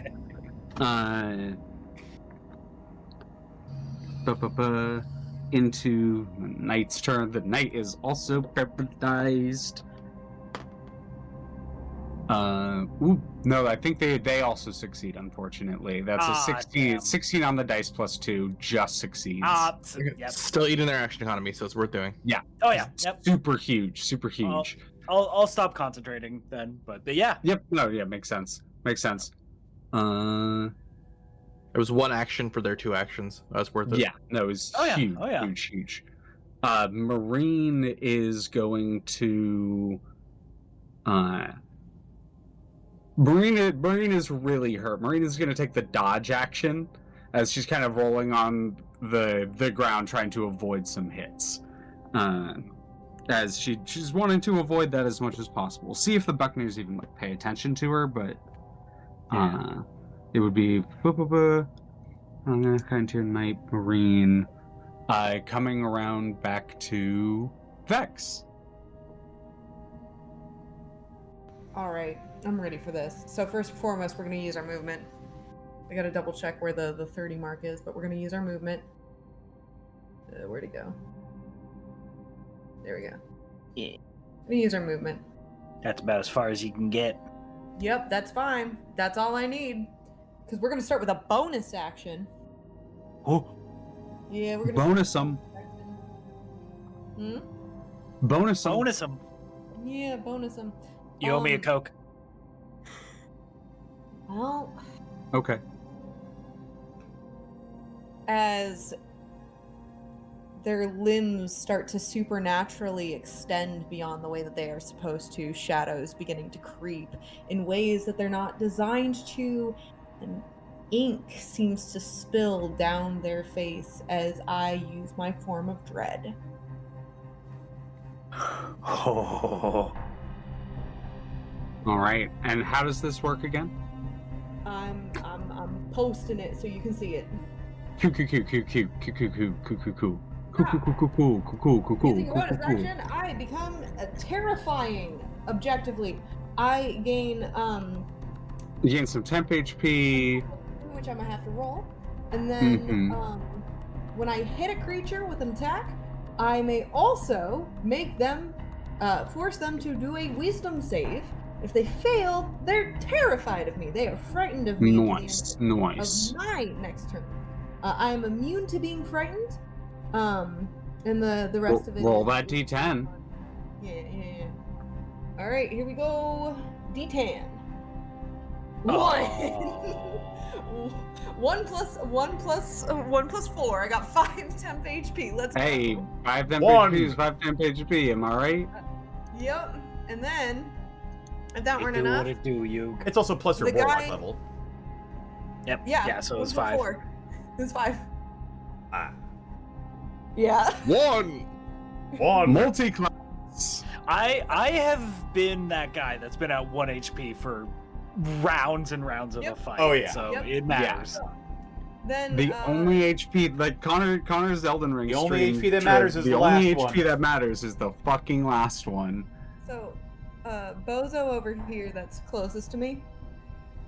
That's in the Mhm. objectively in the way, in line of in line of. Yeah, they seem to like just break out of a mental effect from Hakka, and they're like pulling up the bow towards you. It's actually like a big crossbow. Yeah. Saris hit him with the bozo! Oh no. Yeah, about that. Yeah, Oh, fucking wreck this bozo. hammer. I'm gonna throw my hammer at him. Look, check out this goon over here. 29 to hit.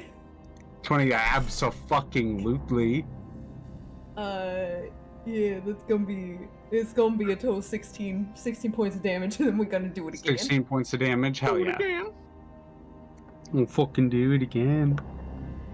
Natural 1 for 11. No. Hero that points? time they Yeah, dive out of the hero way. point, Huh? Hero point? Hero point? Hero point. Hero point because Marine deserves it. It's Just hero so- time. They Oh, yeah, they dive out of the way and it whips past them, and then you pull it back and it hits them on the comeback. Oh shit, Mjolnir time. Internally, Hawk is thinking, God, that's so cool. With an 18 additional damage. So 16, then 18. Damn. That's turn. Bonus action and action. Damn! 16, 18. They do say they do look at the Consistently person fuck and they do look at the person who's getting a hold of themselves and they just say, "Watch your back," and then it clocks them in the back of the head. Yeah, and then just.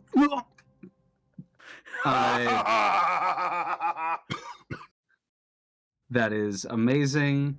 Coming to Buccaneers' turn. Magic was cast on one. They are going to turn and see the situation. I'm so sorry, I forgot. They're gonna need to make a wisdom save. Oh yeah, that individual will need to make wisdom save. Yeah, I'm so sorry. I wanted to. No. I forget. No Oh, apologies they shit needed. their pants. Fucking hell! I'm using a different dice. That's another natural 20. Hey, That does mean natural ones are incoming on my end, and I am it do aware what of it that. do, Yug. It do what it do, you. They look pissed off, not terrified. This one's gonna see you attacking their raw steel, and they're gonna come over and try to beat the shit out of you, Xoruk. You know, pull out a big metal greatsword, swing it down on you. So fucking 17 on the dice for a 22. We are going to use shield. What does shield look like for you exactly? It is a pure mental force of kind of almost purplish aura around him. Actually, no. It's going to be Ultra Instinct. It's just going to be a slight, like, just dodging left and right very quickly. Bring it down, and they slash into the ground. You pull out of the way at the last second, your eyes glowing with psychic energy. They turn the blade and go sideways with a side cut, and you jump over the blade as it swings sideways. Would actually show off the art for this because I think it's cute. Let's see. Ooh. Wood. Yeah. As it slashes sideways, you jump over it and kind of curses. The other one is going to think that those two probably have it and is going to go in on Marine. No! It is canceling the prone with disadvantage. Now, Marine would have actually stood up from prone. Is just kind of like pushed herself up, kind of leaning against it. So this is actually with disadvantage. Marine has the like two hands tied kind of situation going. But as this individual comes in for a hit, they bring the hands up and like bring the combined set of like hands as like a double fist down on the person's knee to keep them from hitting them first hit. And that's a natural 1 on the second one.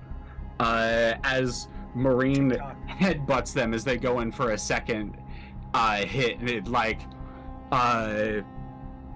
probably like wipes a little blood out from the mouth and goes, "Wait, you're talking all that good shit a second ago."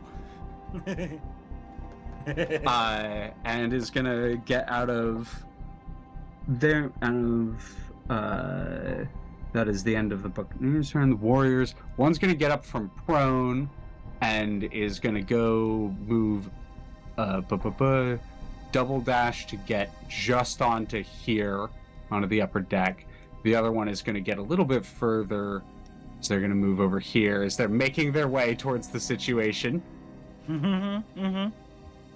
That's a definitely didn't expect if you turned, to fight them that they would, get plenty of chances to do shit.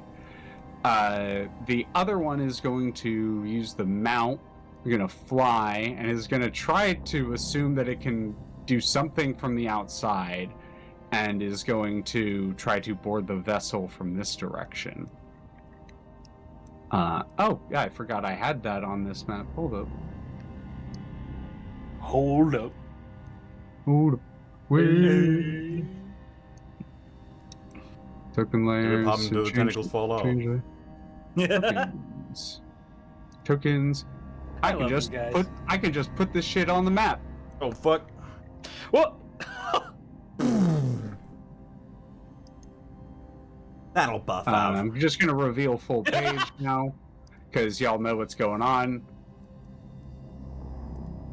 And yeah, you guys popped in right here. So there is an actual ship on the battlefield that I can point to. And this individual is going to fly all the way around here like, what the fuck? They're just going to fire their crossbow at the ship, kind of unsure what to do for their first turn. Sort of testing the situation. I'm actually going to have them roll attacks on the fucking ship. Yeah, hits the ship. Congratulations. Good job. Congratulations. Congratulations. You won. hit his ship. Good job. You hit Tom. Let's see if you can actually deal enough to bypass the hardness of Tom. Tom is very hard. No, Tom has a very high damage threshold, so this max damage couldn't do shit. So it just pings off the outside, and they kind of realize that, and they're gonna like observe the ship and see that there's a spot on the bottom. So they're trying to figure out how to board your ship in response. Oh, they're never gonna expect this. Where is everybody? Yep, no, they're straight up. I mean, they're pirates. They that is how they operate. That is all of that is the warrior's turn. The other Star Lancer does not have anyone mounting it, but is going to make some kind of angry noises. That is their turn. Back to Xoruk, top of the round. Wow. All right.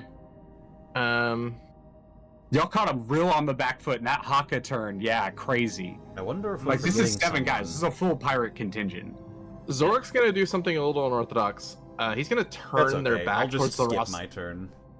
Oh, Oh, shit. Kazador not have a turn? Okay. Kazador would go, my bad. You would have actually gone right after the Buccaneers and the Star Lancers. Kazador. Cazador just leaves time for just a moment. Whoop. Hold on, I have my notes. Kazador's so confident that we got this. We were just chilling. They've removed All right, themselves I'm gonna from go line. take a For shit. some reason, I thought you went at the top. Kazador, for some reason, I thought you went at the top of the turn and not the bottom, and I was like, yeah, you already went. Brain. Cazador just making a copy. He's in his bathrobes. I never has drop his a deuce on curlers someone on. else's ship.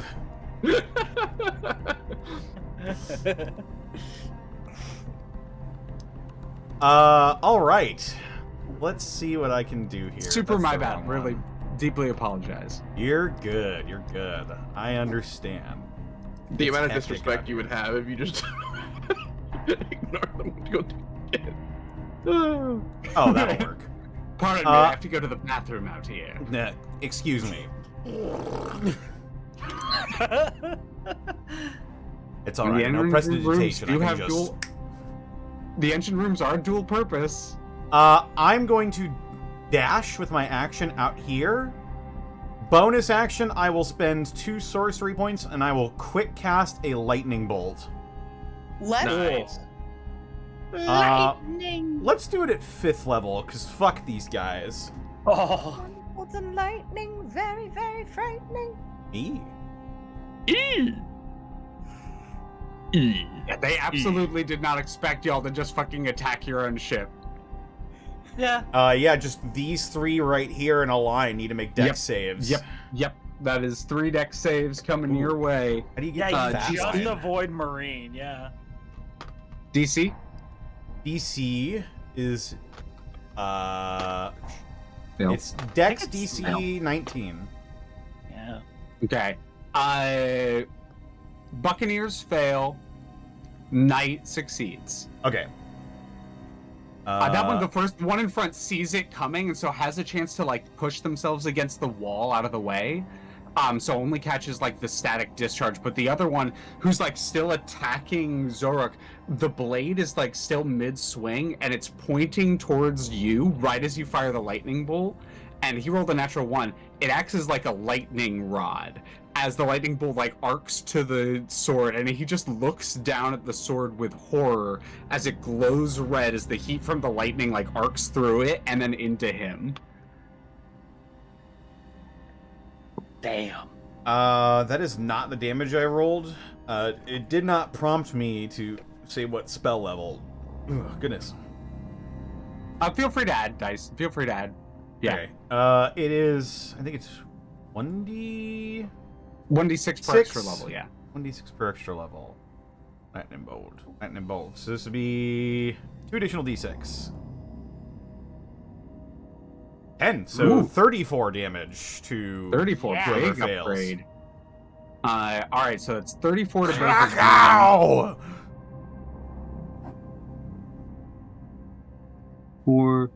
34. As both of them go from being uninjured to being bloodied in a single blow. The one that succeeds, the one that kind of pushed against the wall and tucked down, the lightning kind of the like arcing off of them, these little static discharges that are kind of smoking under the armor a little bit, but they did manage to just pull out of the way. They're still in kind of fighting fit shape, but they are definitely looking a little concerned at the situation. Anything else, Kazador? That is all I've got for right now, so that will be my turn. Amazing turn. Now back to Xoruk. Xoruk is going to in Gith. Huh. I thought you were stronger. He's just gonna move past them. Damn. Not giving a shit. Will provoke doesn't. Damn. Damn. Oh my god. Xoruk over here aura farming. Jesus. Jesus. Holy fuck. Alright, hold up. I gotta roll two things. I gotta roll a pride check for them. Damn. Roll for ego. Well, yeah, no, that's a failure. So they and then so what the pride check is they're a like longtime warrior, longtime pirate. So if they had succeeded on that, what I was gonna have them do is not take the attack of opportunity. Be like, fine, and then turn to go towards Kazador. Like you don't want to fight me? Fine. But they fail. So you see their eyes, like the veins bulge harder. They just let out a as they just go a little feral, and they do swing hard. That is a Like it says, I'm not cringe. Yep, that is a 23. That'll hit. All right. I'm just gonna roll fucking this way because this is a lot of damage. That's damage, by the way. That's 10 points of slashing, 13 points of psychic. Oh, so resistance to psychic. So I think you said these guys did damage. Yeah, no, I thought they did damage too. And the other gentleman with the greatsword. The other gentleman with the greatsword is going to. Folk. No, that's a 14. He misses. All right. Xoruk with his action, kind of just taking the slash in the back and do his best to not respond or sell it. It's going to take out a separate dagger, cut Marine's binds, and hand Marine the spare dagger. You hand Marine the spare dagger, and she is going to nod at you and smile and kind of flip it around. And you watch as you saw once before, right when things got tense, one of the first times y'all were interacting with Kazador. But you watch as in one of her eyes, that eye that doesn't have a pupil, a red light starts to glow. All right, and with Xoruk's bonus action, he's going to second wind to get rid of the damage he just took. Oh my god. Yeah, I'm just no-selling this guy's offense. He's gonna look back towards the roster and just kind of, with now holding both daggers again, say again and get Sakva. Tell them to eat shit. Mm-hmm. Their nostrils are fucking flaring. They almost seem like incapable of words at the moment. Like they're so fucking angry that they're just like almost sputtering at the moment. That is action, out. bonus action. Bro is crashing out. And we're the ones who crashed. Yeah. Yeah. My turn, you said? Mm-hmm. Yeah, I'll get to here. Yeah, you've got in. Kazador blew in. Lightning arced across these individuals. Fucking blew up some of the glassware back here. Fucking Xoruk's aura farming, and Vex is destroying an individual with a hammer. As I get to there, walking forward, Hasha's attack and shield out, I'll glance to Kazador. We taking prisoners? No. But leave some alive. They need to tell others what happened here. Very well. As The one in front of you, their eyes just kind of go wide at that, as y'all are just casually discussing their fates in front of them. As Hash's attack swing at the guy in front of me. Make sure advantage is off. 19 to hit for 13. Yeah, fuck yeah, that fucking hits. Yep. This does have. They don't have their melee weapon out yet, too. So second swing. Mm-hmm. A 27. 27. Yeah. Right. Yeah. And for my bonus action, level 1 healing word on Marine. Let me see. 2. Where the fuck is that on my sheet? Where the fuck? There it is. 8 healing to Marine.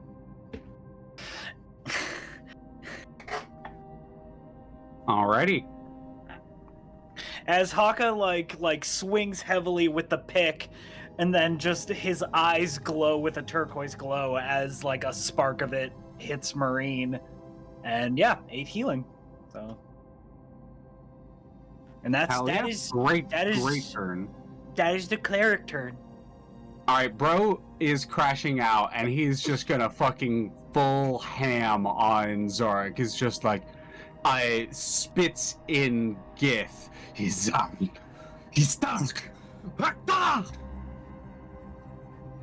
And they're just going in for hits.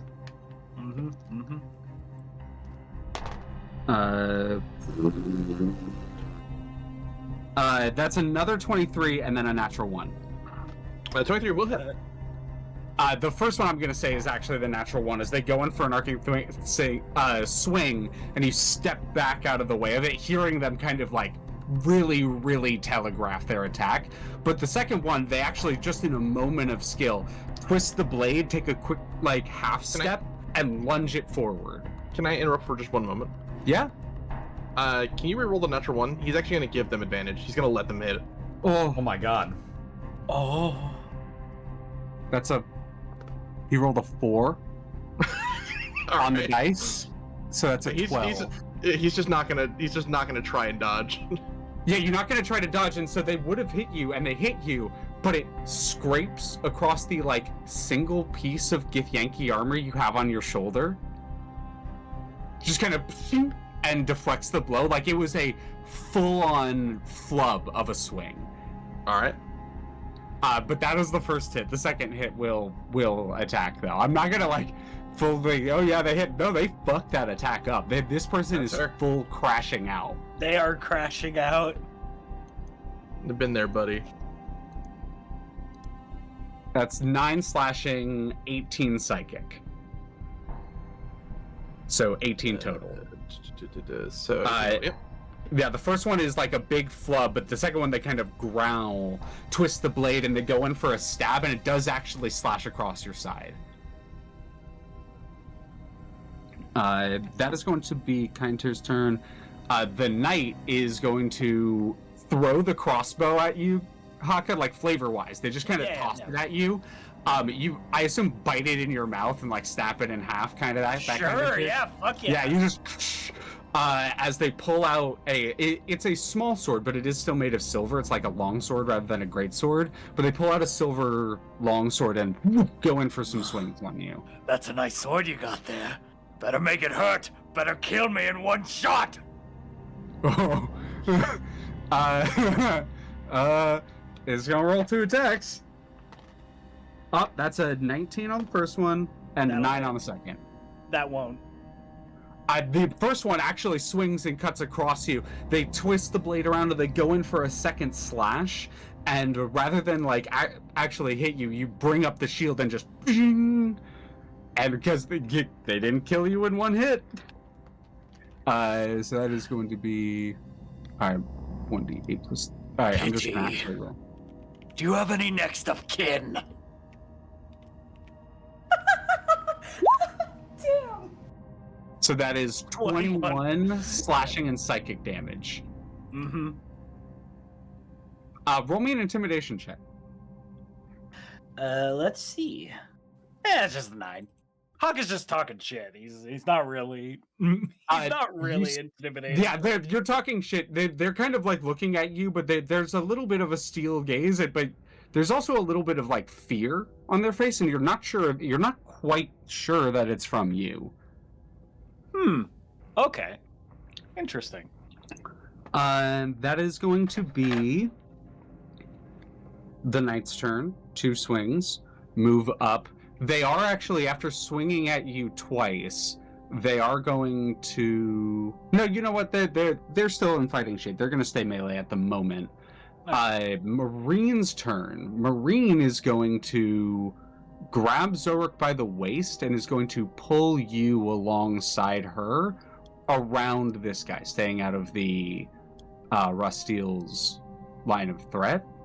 And is going to pull around the outside of this individual, get to here, pull you out of the way, and then you all watch as that red light in her eye, she reaches one of her hands up to the side of her temple, watches her head kind of her face kind of twitches almost in pain for a second as a little beam, almost like a targeting beam, kind of focuses right here, and a little mote of red light shoots out from the eye and a fireball erupts between you. Oh, fuck. Oh, Damn. Fireballs. And they need to make some dex saves. Oh, they are just sort of in the middle there, aren't they? Yep. She saw it and was like, oh. Lovely little fireball. If you aim it a little, I was going to say, if you aim it a little inward, you can just destroy them like that. That is a success, failure, and success. Kind of a low DC. The one in front of you, Xoruk, you and Marine are in front of, fails, but the rest succeeds. So that one actually is, I'm going to say, takes the brunt of the explosion to the back. The others manage to find time to tuck and dodge. This is just at base level. Roll 8d6, but that's still 8d6 for 28 fire damage. God. So 28 to one of them. Oh, fuck. The guy in front who is kicking the shit out of her just fucking dies. He gets exploded from behind and he, smacks against he smacks against the console, and you just hear a sickening snap, and he goes limp. The other ones take some damage. 14, so that's 8. You ever talking of shit? You change the enemy's class to barbarian. Kinda. Successfully rage baited, bro. That is going to bring us to Vex's turn. See. All right. We're gonna start with a little bit of movement. So we're gonna move. Are those? That's a staircase, right? That is. It leads up to the top part of the main console. Cool. That's fine. I still have line of sight. First and foremost, we're gonna start with another bonus action. Hey, Kazador. Huh? +2. Wow. As I'm gonna use another Shield of Faith. Just in case. My AC is now Just in 20. case.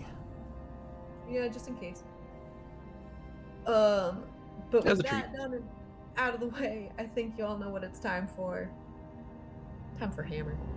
I was going to say hammer time. I'll smash it with my hammer. Smite time. Put that gift in a box. And then I'll put that box in another box. It's that special time, folks, for throw that hammer. All right, who we hitting? For Oh. the first one. 13. 13. Clangs against some armor. might ask for a reflavor as I actually aim for the that's a second one over here, right? One right here. Yeah, that is this is a kind of big bulky crewman, it looks like. Yeah, well, here's how I'm gonna Oh. flavor it. We're gonna try to go for a Ooh. boomerang effect, kind of like a Mm-hmm. try to hit one, it misses, hits the other, and comes back. No, it ricochets off one. Yeah, I was Yeah. gonna say Oh, it clangs off of the armor. It clangs off of the armor, kind of flips in the air, and then you pull it too when it's at the right angle, and it smacks that person in the back of the head, crumpling them. Holy They are dead. fuck. 14 damage. Yeah, they are dead. They are already dead. Hammer hits them in the back of the head in the soft spot, and they just again go to the ground. You're gonna hear a, oops, I guess we were supposed to go non-lethal. That's my bad. There are Anything more else out on your there. turn? Huh? No, that's Kazador's. What did Kazador say? There are more outside. We don't have to spare these ones. understood, Captain. Tisk. Amazing. The Buccaneers are fucking dead. The fucking ears. The Buccaneers are bucking dead. This guy's gonna full sprint in.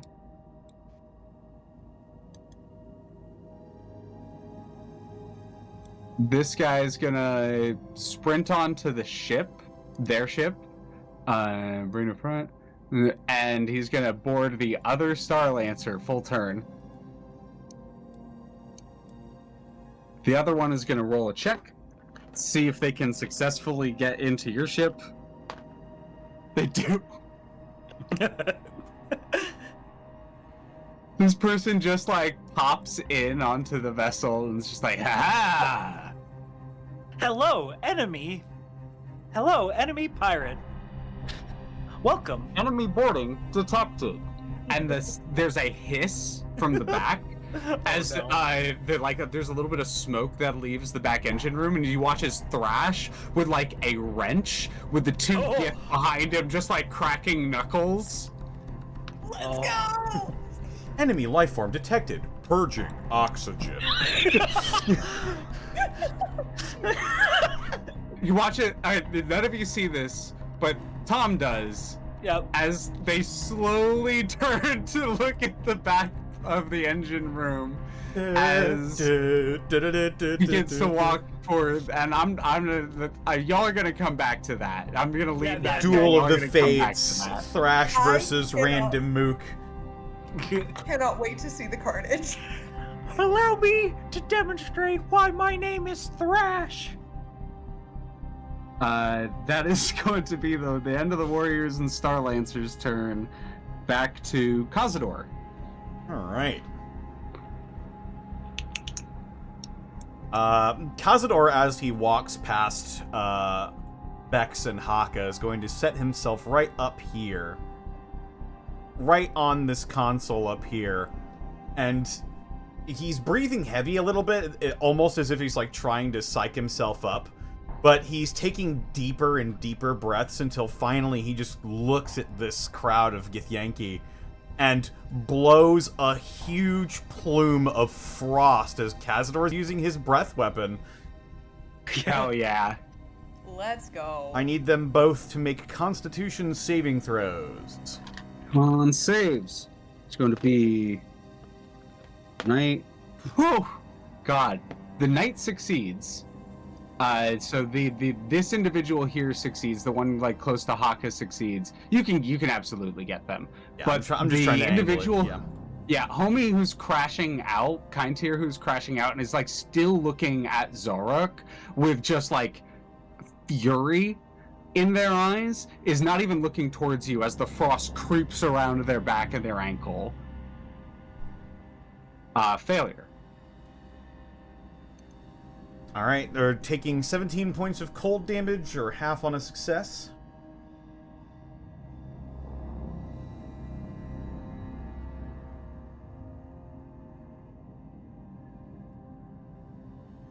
All right, that is 17 points. So 17 points of damage to Now to Homie, who is crashing out. Not looking good. Not looking good. Looking very injured. Not quite death's door, but looking very injured. Is like breathing heavy, is like leaning over. They are starting to very much look worse for the wear. Gotcha. The other individual is kind of fighting as well, is still in like pseudo fighting shape. Let me double check. Homie. Wait a second. Let me double check Homie's HP. Okay, yeah, they're both looking roughly in the same like level of beaten up. Like they are definitely on the back foot, fighting for their lives, pretty beat up. Let's see if we can fix that. I am then going to, from the same position, sort of capture some of the cold air in the area, magically pull it back into myself, enhance it, and then thrust it back out again, as I'm going to spend 2 sorcery points to quick cast at 3rd level Frost Fingers. Hell yeah. Okay. I need them to make con saves again.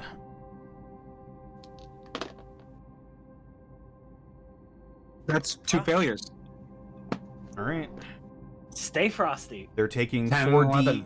They're taking 4d8 this time. Ooh. Or another 19 points of cold damage. 19 points of damage. That is gonna freeze over the knight.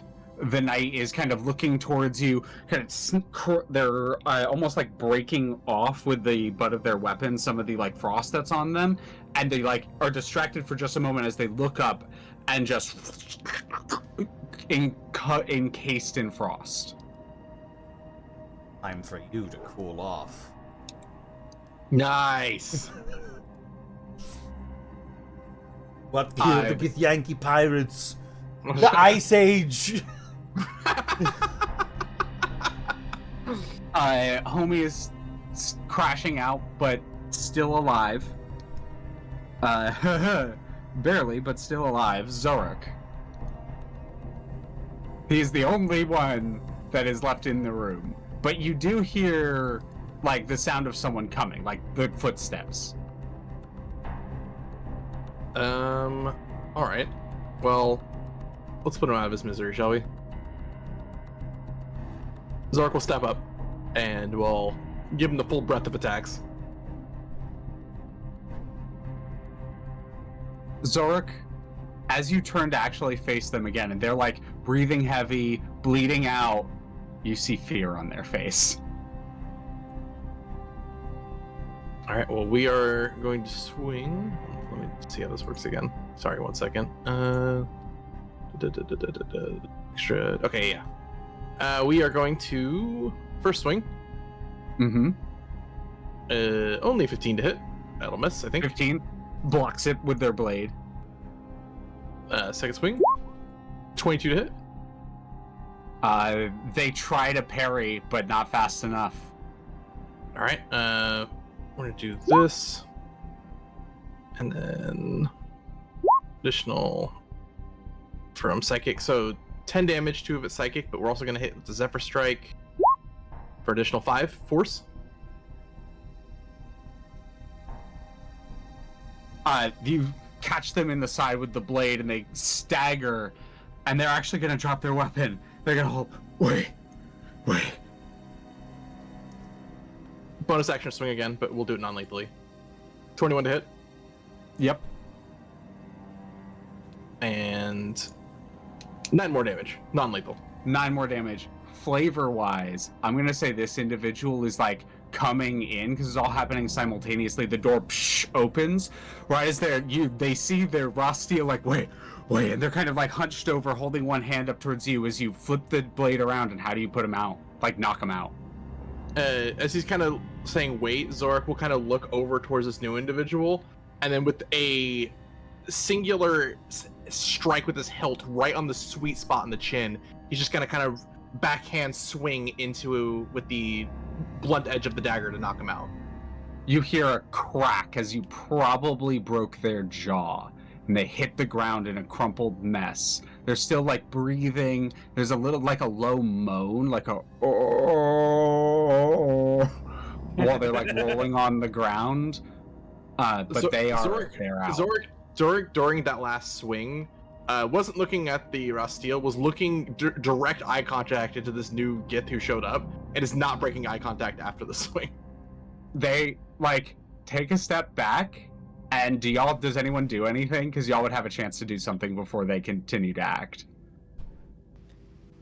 Are we out of initiative, or? Well, I would say we're kind of out of initiative right now.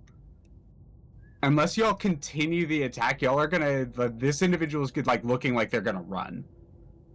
I probably, if you'd permit it, would get in line and would probably try to hammer, non-lethally aim for the feet. For the one who's like, who just entered?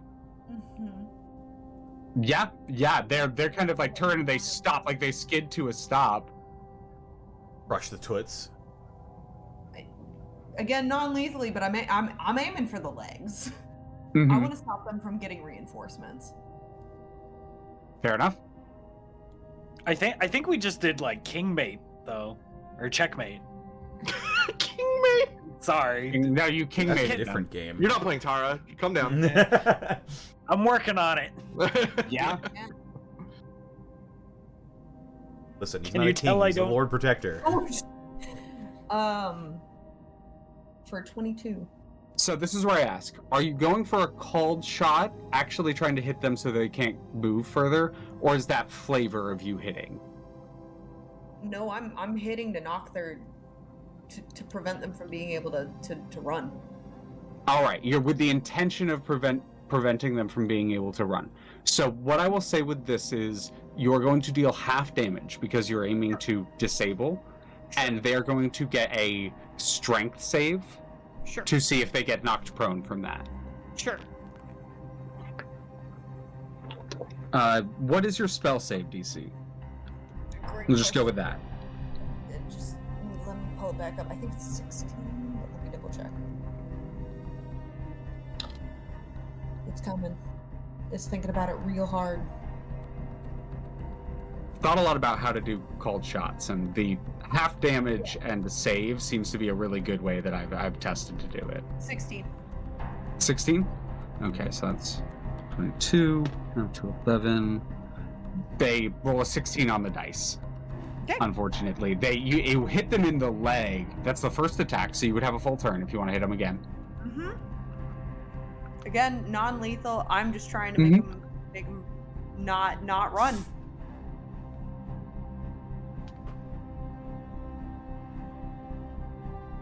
$22.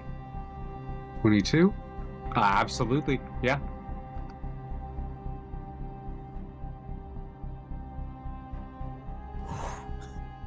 Jeez. God damn. Once again, same question. Again, I'm aiming for the same thing. Yeah, so just I want to double check every time. Yep. So it's 11 and 14. Crush. Okay, so that's that damage.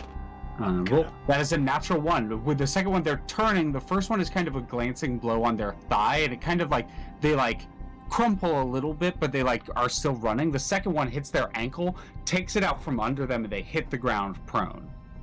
Yep. And Vex will say, "I wouldn't do that if I were you." Roll an intimidation check. Sure.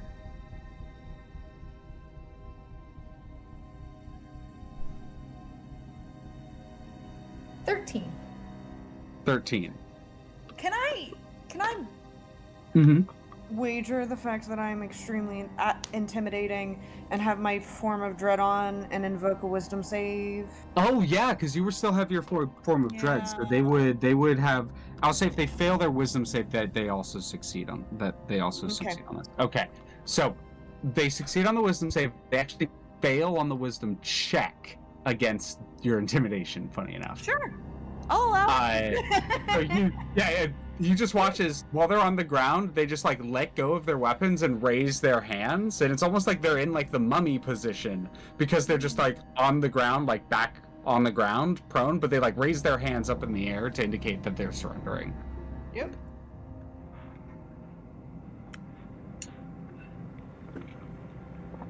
I'm going, unless anyone else is going to do anything else, I'm going to walk over here and I'm going to move their weapons so they can't easily reach them.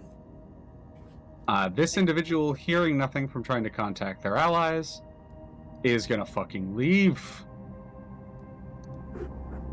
You fucking leave. I want to say Hakka got to hear and saw that and just like, oh no, Kazador, one got away. Do you think they're gonna tell everybody?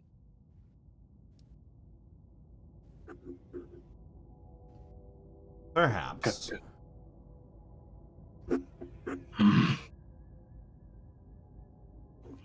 But we've got a few survivors here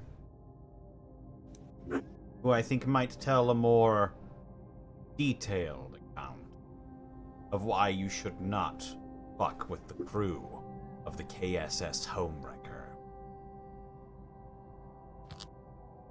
There's a spit on the ground from behind as a little loogie of blood hits the ground.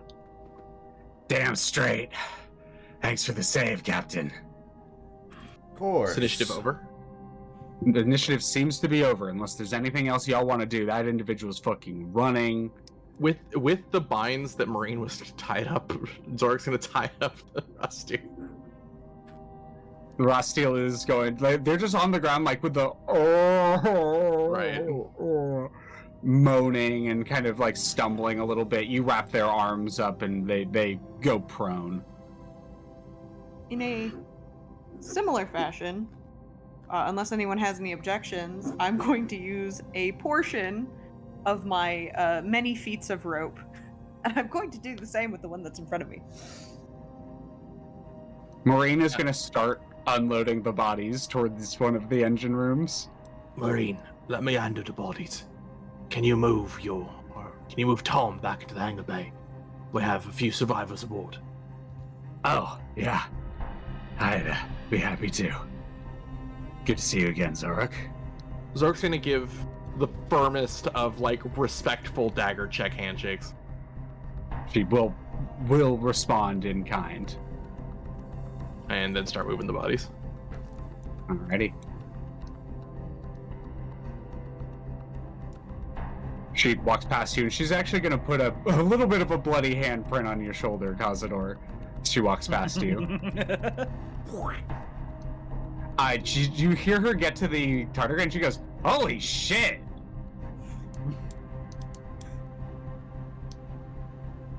Peeps head through the wall, or through the door. Do y'all like follow? Yeah. Hakka runs in thinking like, what? Are there more intruders? And then the Star Lancer is kind of floating around, and you would all see there is a unconscious, beaten, bloody Githzerai that's kind of like slumped in this door frame here, and Thrash is kind of hanging over them with a like bloody wrench, and they're just kind of like tapping the wrench in the palm, with the two Githzerai or the two Githzerai who are just kind of like almost bodyguarding behind Thrash with like arms crossed. They also have bloody knuckles. Well done. I'll take it from here. I grab the guy's foot and begin dragging him back over this way. We got this person is fully unconscious. Like they are probably brain damaged. Like they are breathing and might be in a coma. If it helps at all for him, spare the dying. Their breathing does like ease up a little bit. Yeah. I'll do it on a broken jaw over here as well, if that matters at all. Nah, they were alive, but it doesn't seem to do much if you're not going to heal them. Well, we'll see. If they need healing to talk, then yeah, Hakka will do that. But Hakka's not going to heal until ordered to. you all have a moment as combat ends, and you, Marine, you hear the dislatching of Tom from the side of the vehicle as the tardigrade is put back into the hangar bay, and all of you have a moment to gather yourselves and rest and relax for a moment. I'm really quickly going to take another bathroom break because my body is a nightmare. So y'all can take a moment to talk amongst yourselves. Dude, same. But yeah, bathroom break really quick, and another quick bio break. Thank you all. Sorry. No, you're good.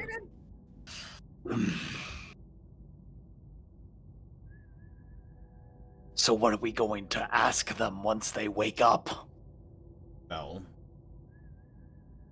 I'm going to assume that someone sent them after us specifically. Kazador, remember how I mentioned that we were followed? Yes, I was about to say that.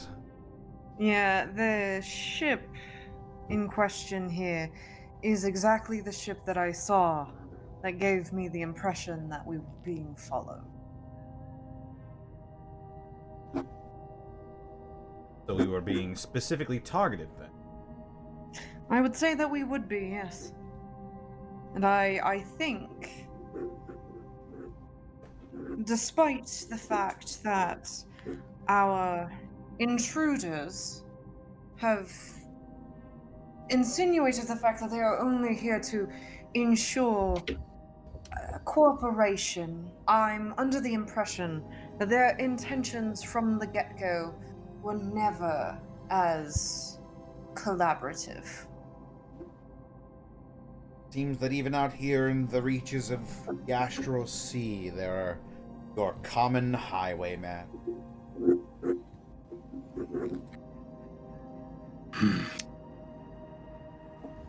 What's a highway? Oh, It's a path. it's a road, but like specifically for cart passage. Oh, okay. Understood. A highwayman is a robber, a burglar, Understood. a bandit, a brigand.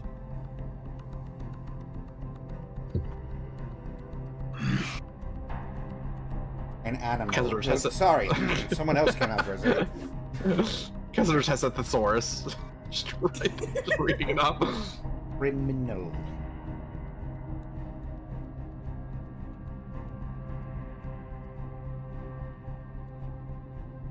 We should store these bodies somewhere. Don't want to re-traumatize our guests. Well, Xoruk took them away. Ah, They are currently being processed, and considering the hull took some damage, feeding our ship. It's so odd, like it is weird, but feeding our ship should help it heal. can't tell if he did that on his own or if he actively read my mind. But good either way.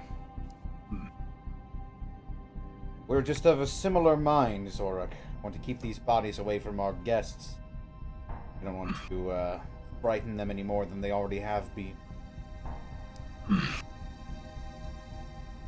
Guest.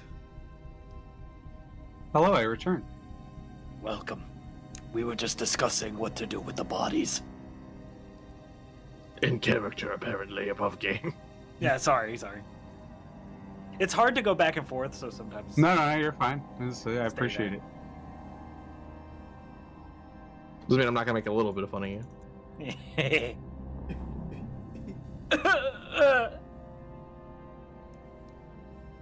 Not too long later, Marine would come down and... Tardigrade put away, Captain. Very good. How fares our survivors? Oh, the gith on the ship? Yeah, no, I didn't know we picked up some So yeah, I mean, I think you mentioned I might be concussed. Yes, we were told that there may be survivors on, Recall.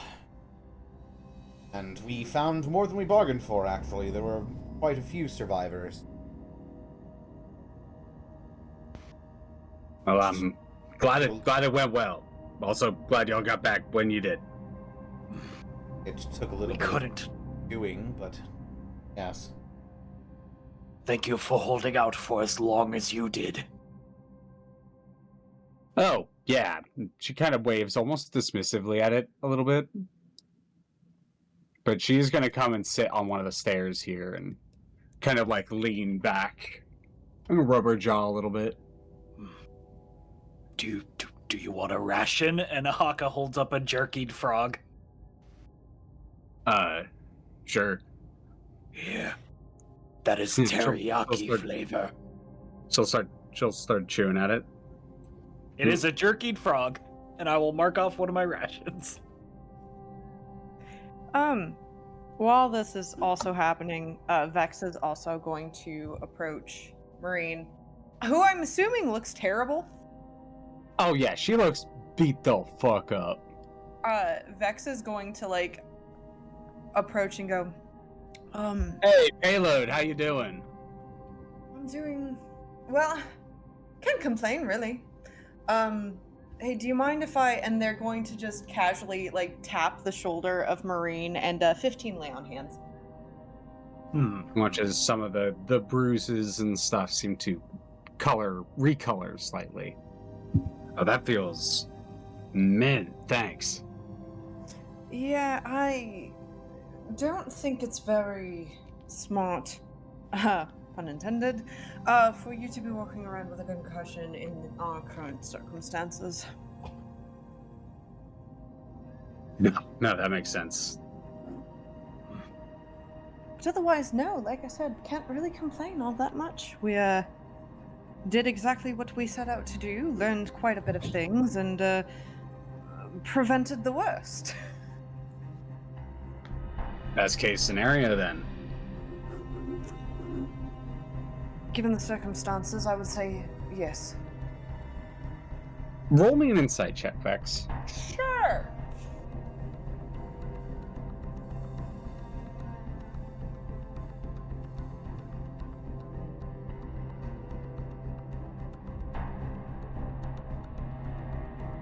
Oh, it's coming.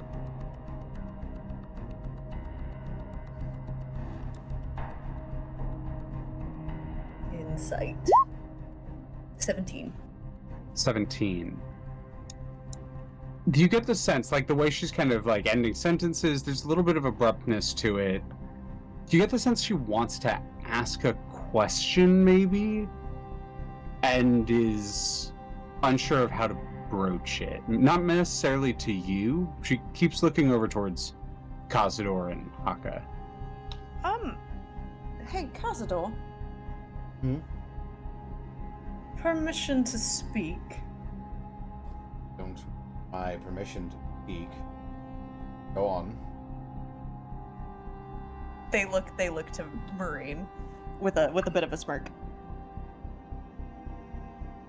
Oh, I guess we should know what the plan is for, I guess, where you all went and who we're returning to. So I think our destination is to return to the Gnosis cluster. Any group in particular? Look at my notes. Oh no, feel free. It's just she seems to be like kind of leading the question in a way. Like she it's like this is not the question she really wants to ask, but she also doesn't want to impose, it almost feels like. Can I insight? Yeah, feel free to roll an insight. This'll decide if Hakka says something. 16. You get about the same thing. Like you're reading kind of similar to what Bex is reading. Marine, we just fought and killed to save your life. You can speak plainly with us. I guess I just want to know what the plan is, because there's the whole stress with the locals and the Githyanki and the temple, and just kind of wanted to know what the plan was for the various requests that have been made. Well, this one, they were the one we were supposed to report back to, right? The one with the broken jaw. Was it? This is Joarth's Rusteel. This is their first mate. So this isn't who you were supposed to, but this is the first mate of the person. Because that was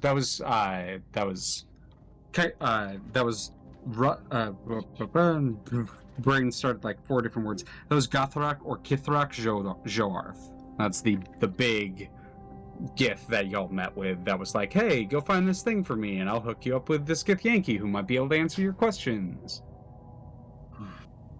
Was that Just don't forget to give me all the information about the location of all of this really precious material. Was that Savarsh Adishar that we met with?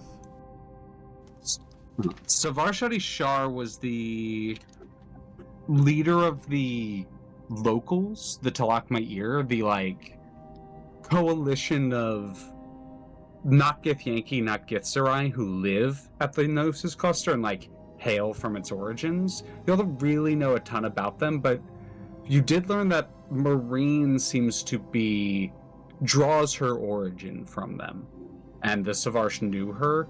That was the one that, weirdly enough, despite them being semi-peaceful and pretty chill, and they were the people that Vex bought the seeds from. Despite all of that, Savarsh Adishar was the one who asked you to kill the Githyanki locally at the temple, the temple of Vlakith. Ah, right. He was the one who believed that they were planning to stage a takeover of the Gnosis cluster and hand it over to the Githyanki, and they're very worried about their people, and so they were like, hey, deal with that for us, please. I mean, they said it a lot nicer than that. Feeling a bit more inclined to do that now.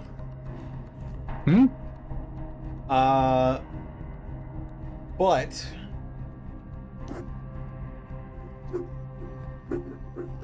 yes, Kazador.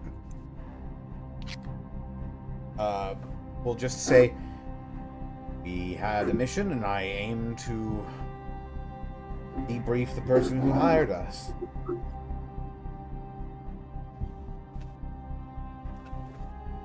Oh, so that was the leader of the temple, right? Yes.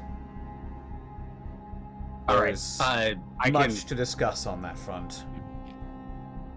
When we get back to the cluster, head for the docks at the jaw. There's a set of docks towards the teeth. That's where you're gonna go. It's gonna be closer. Very well. I'm gonna go check on the ship outside. Do you want to say something, Vex? Yeah, with our sights in mind, are we going to want to prepare for reinforcements, or do you think that this is just going to be it?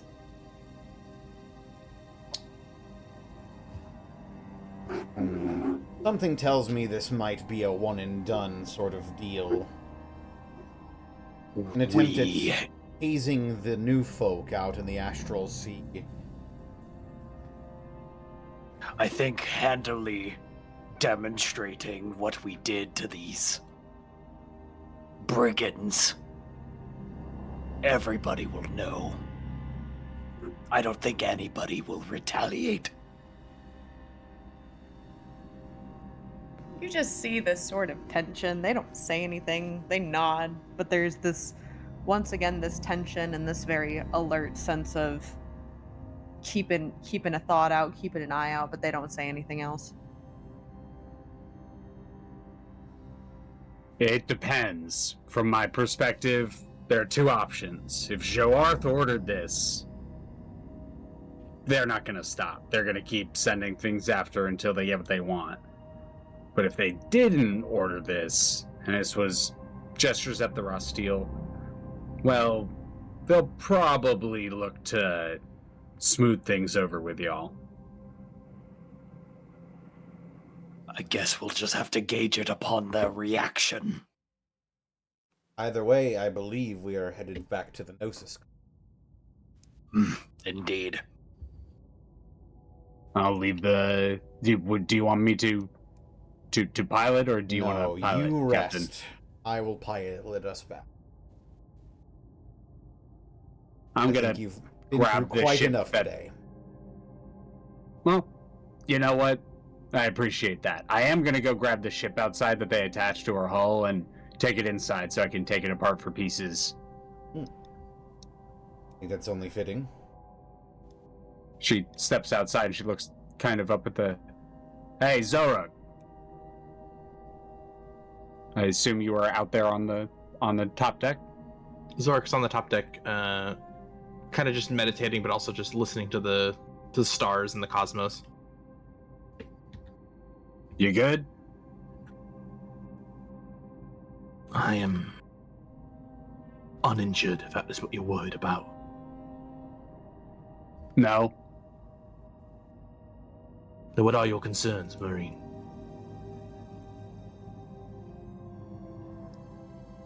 How you're feeling? I'm trying to figure that out now.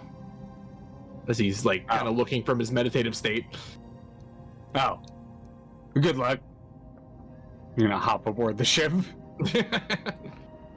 Bro, what is wrong with you?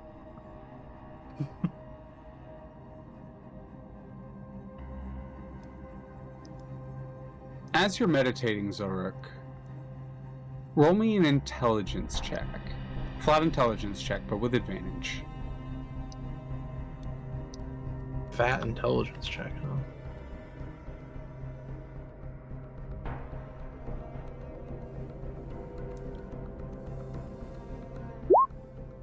$19.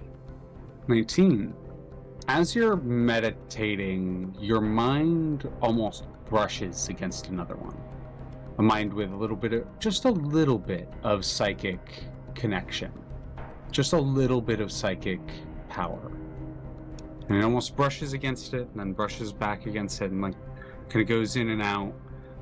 And you get a sense it isn't just a mental thing. There's a physical presence out here, and when you open your eyes, the abandoned Star Lancer is kind of strafing above and below you, seemingly like interested in you mentally. Does Xoruk know what Star Lancers eat? They're carnivores. They're big meat eaters. Xoruk will reach into his pouch and get a nice like meaty chunk of rations and mage hand it a few feet in front of him. Kind of like does a little bit of like a loop around it and would then sort of gently hover and then flop onto the deck, kind of munching the food.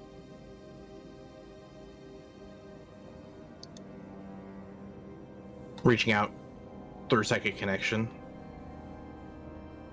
Where are you from, little one?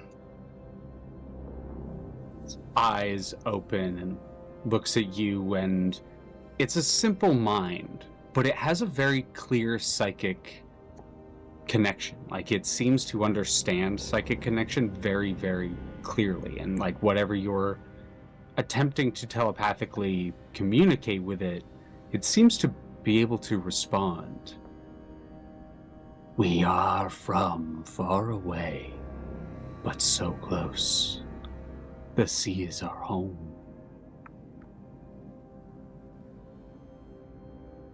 Xoruk will kind of give a bow. Well, if your wings tire, you are more than welcome to rest up here with me.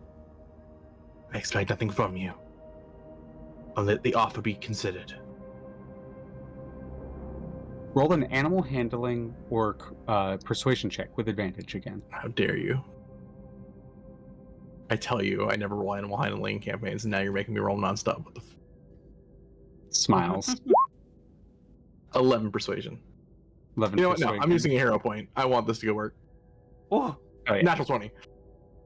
oh. It looks at you. It kind of cocks its head and makes eye contact with you. Very, like, it is extremely shark-like, so it turns the head so that it can full look at you. Never before has a rider asked me my will. I will.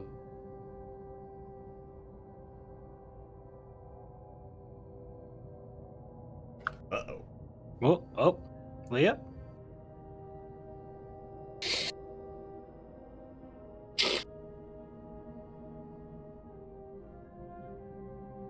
I think Leah died.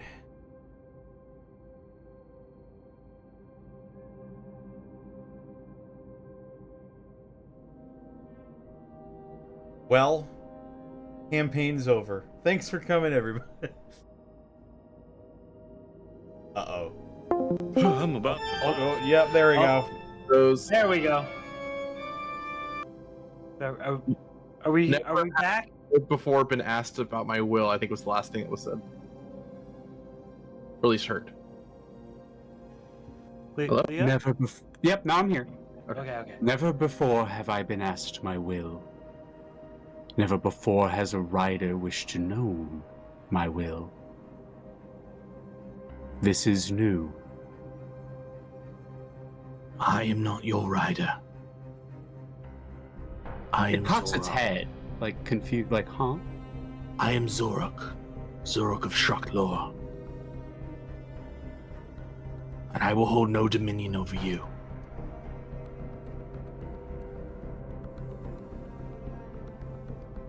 I am a Vakrel.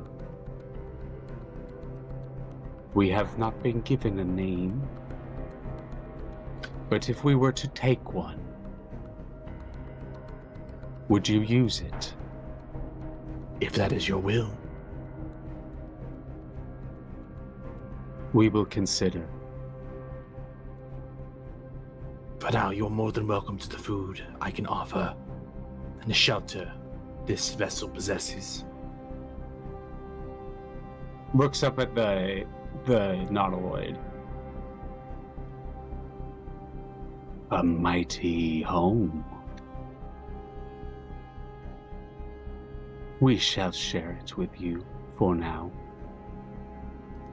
Xoruk will nod and then place a kind of levitating back down to the ground from his hovering lotus position, place a hand onto the ship and try to telepathically connect with the captain through it.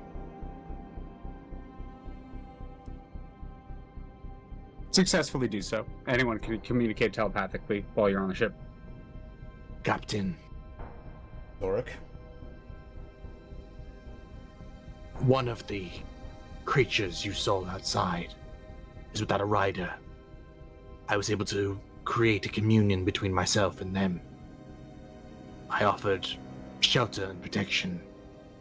Wanted to let you know what was going on the top deck. You see this creature, they are more curious and tired than aggressive. I see. Intriguing. I have no problems with this. Understood, Captain. And Xoruk will break connection and then just kind of go back to his slightly hovering lotus position and just enjoy the sound and sights of the stars alongside this creature.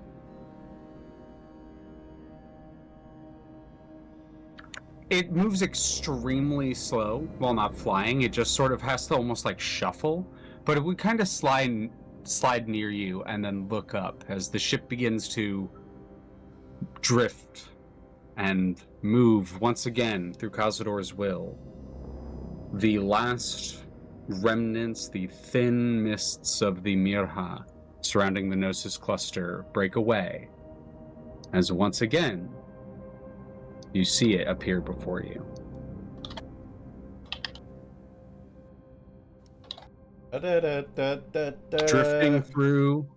Drifting through the astral sea, the skull of a dead god with the homes of many people lie within. And as the Nautiloid brings itself and lands at the second dock, this is where I actually ask my crew if you would like to end here or continue going. I don't have any pressing time concerns. I'm I think it's going. okay. I think it's more Connor because of because he usually streams. Yeah. We do have a stream after this. I think this is a comfortable spot to end if we do end. We had a big I don't battle. We finished our mission, or well, we're about to finish our mission. About to debrief the people who hired us. Yeah. So as we park our reclaimed Nautiloid. Got some prisoners. Yeah. Yeah, the only thing we would really do now is do the like turning in of the mission kind of thing. So we could do that. I'm cool with that. If you Yeah, I'm don't cool mind. with just turning in the mission. Yeah. Let's Let's do it. give us a juicy cliffhanger. Leo. Ooh, Give us I our can do that. I EXP. can do that. Your EXP. That's right. Your Kazador, EX. we gotta go into Elwyn Forest and kill boars. I can't wait for my As- reward of 5 potatoes. As you all disembark from the Nautiloid, Marine kind of once again offering to take a look after the ship while you all are gone. There's a moment of like, yeah, that's what happened last time, and she kind of gives the, I doubt they're gonna try shit in the middle of the Gnosis cluster, but if they do, fuck me, I'll eat my words then. And as the group one by one makes their way towards the temple of Zerthamon here in the Gnosis cluster, once again you stand before the large, psychically powered doors leading further into the temple. Who would like to impose their will? I'll do it. Kazador, do it. Kazador, having succeeded previously, a check is not needed as you once again tap into that section of your mind and the door's runes glow in response. The doors sliding open, and within, a procession seems to have been prepared. Rows of Gith line the central chamber, and as you enter, they all bow, forehead to the ground. The far end, the former Anarch, the leader of the remnants of this Rakma, the Mlagir Zariks, stands in front of you all. Not moving once again, but drifting slowly towards you all like a static figure. They, in your mind, you would get the indication of a welcome inside. No words, just the feeling of welcome. And they turn once again towards the back room where you met them previously.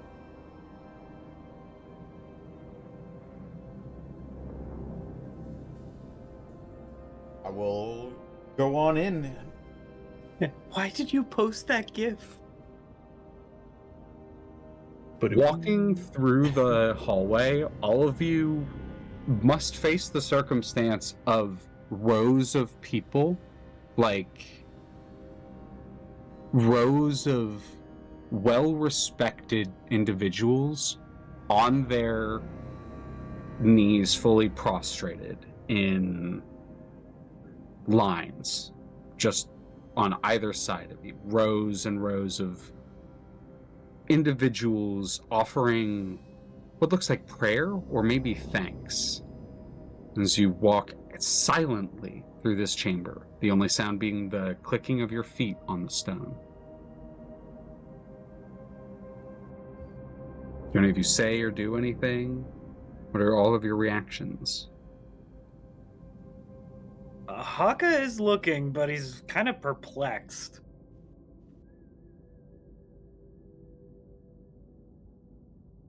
Is with my high passive, is there anything that they're saying, or can I hear anything that they're saying, or? There might be the occasional whisper here and there, but it is generally pretty quiet, as the individuals seem to just be paying respects. Kneeling in reverence, maybe? Xoruk, have you ever seen anything like this? They are memorizing our likeness. What we have done here, add as collective story, culture for my people.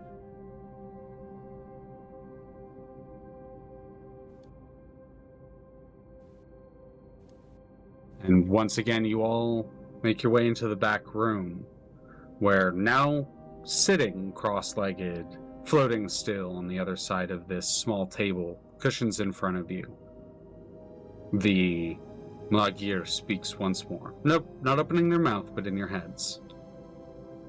It is with great honor I welcome you again into our hallowed halls, heroes of the Rakma.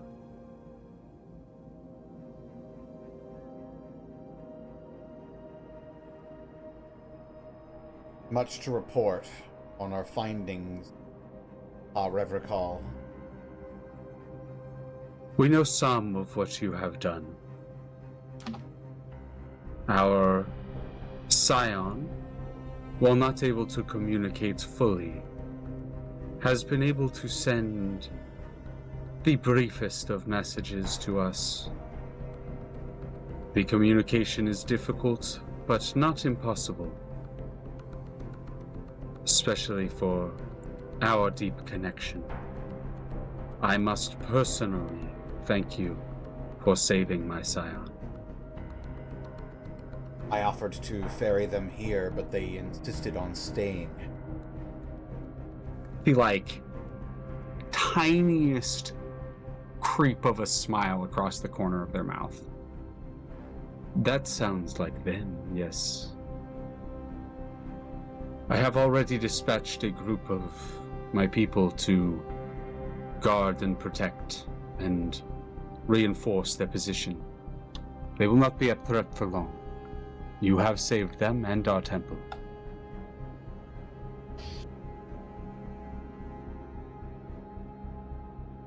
What was left of it?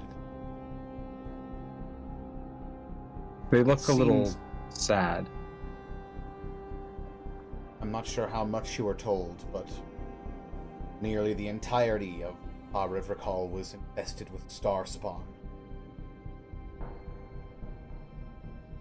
I had been able to gather as much from their report, but the extent of the damages were not made apparent to me.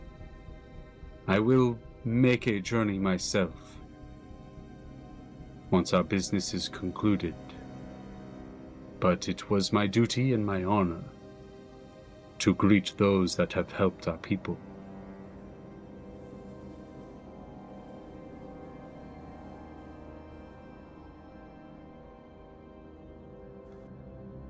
We have many gifts we may offer. Something is never done for nothing.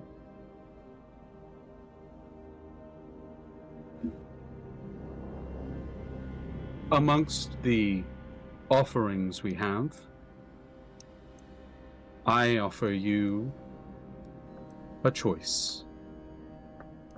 You may take what is useful to most in these worlds, these lands, the multiverse, the astral sea, the cosmos. Money, jewels, gold. Our people have much in storage. If this is what you wish, we can offer it. But I offer you something myself. The greatest thing I can offer. My knowledge.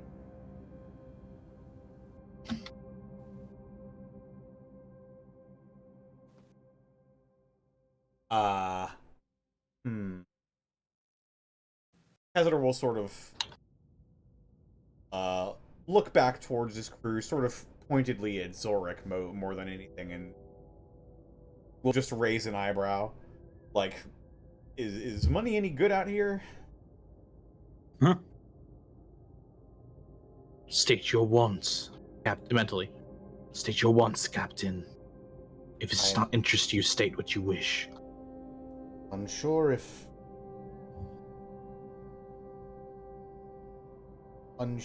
what the general trade is like out here. I'm not certain how valuable currency is. It varies from place to place. Ugh. They seem to respond to your conversation in your head.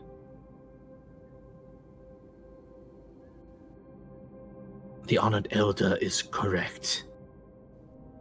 From place to place, the cosmos is very different. Some require currencies of a specific kind, others require favors. Even some places require secrets. But regardless, you must state what it is you want as a reward, even if it is nothing.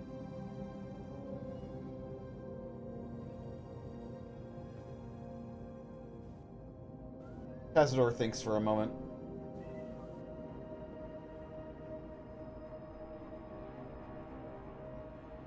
I think there are better methods of getting coin.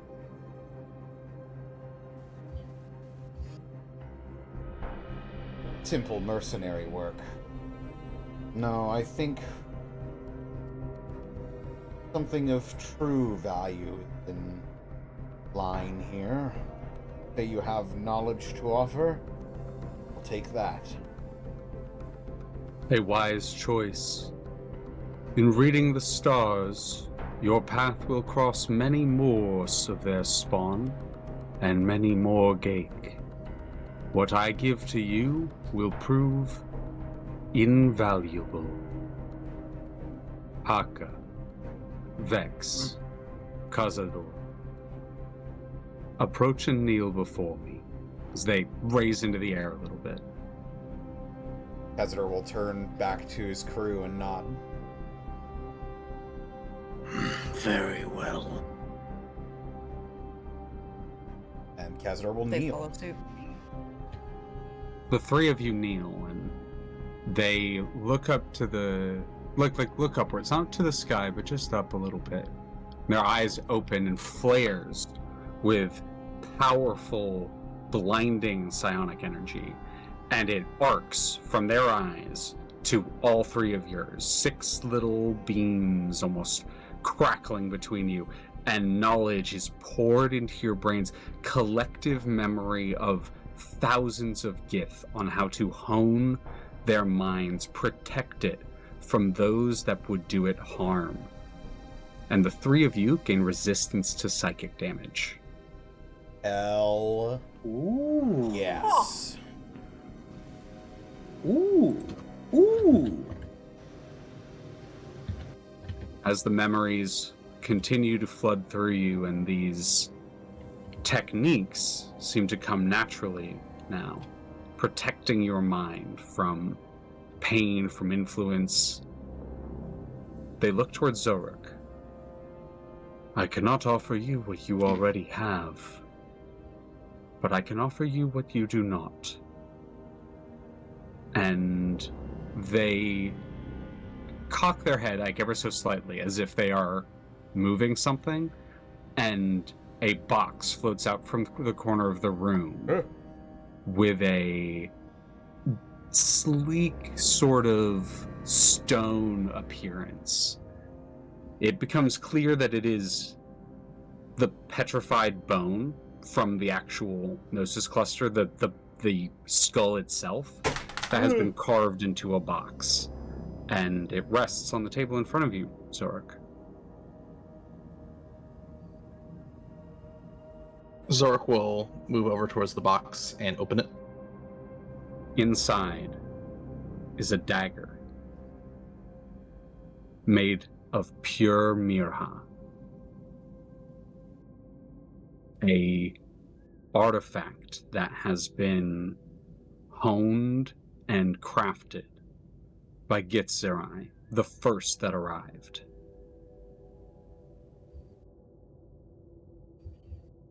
Held within... Go ahead. This is a gift for an anarch. I cannot accept this.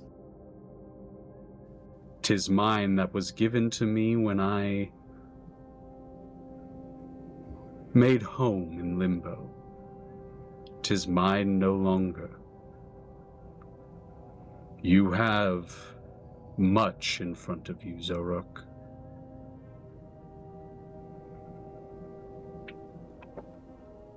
Recognizing this is the Anarch's will, and considering Xoruk's will is not strong enough to refuse it in this case, doesn't want to refuse it as much as clearly they want to give the dagger. Xoruk will very honorifically take the dagger, place one of the blades against his forehead to kind of, in a moment, psychically connect with it before bowing towards the Anarch. They nod at you. And as you grip this dagger and place it to your forehead, flashes of fights yet to come pour through your mind. Fights in thick woods with a sky that is far too bright. Fights in a red wasteland with rolling, dusty clouds and a massive mansion overlooking. Fights in an endless, screaming abyss. And as we return to those around you, that is where we're going to leave the session for today. Oh, Yippee! we did it! Mission complete, and what a reward! Yay! I will get you the stats on that blade, Zan, / I will talk to you a little bit about the blade, because it's Sure. the kind of thing that I want. It genuinely, and I wrote this down, its abilities reflect the wielder. That's fair. So we will chat about that. But yeah, thank you all for being here. I hope y'all had a good Yeah. session. Yeah, it was Thank you awesome. for the game. Oh, Is this one of those boons that you can only have one of, or Nope, this is just a passive effect. These are just the Yay! teachings of Zerthamon. Straight up. Holy Like literally Thanks, just Zerth. the teachings of the Zerthamon. holy crap? thanks, Z-Man. Fuck the ancestors! I'm worshiping Zerthamon. No, don't do that. No. Stop. Session's over. That wasn't canon.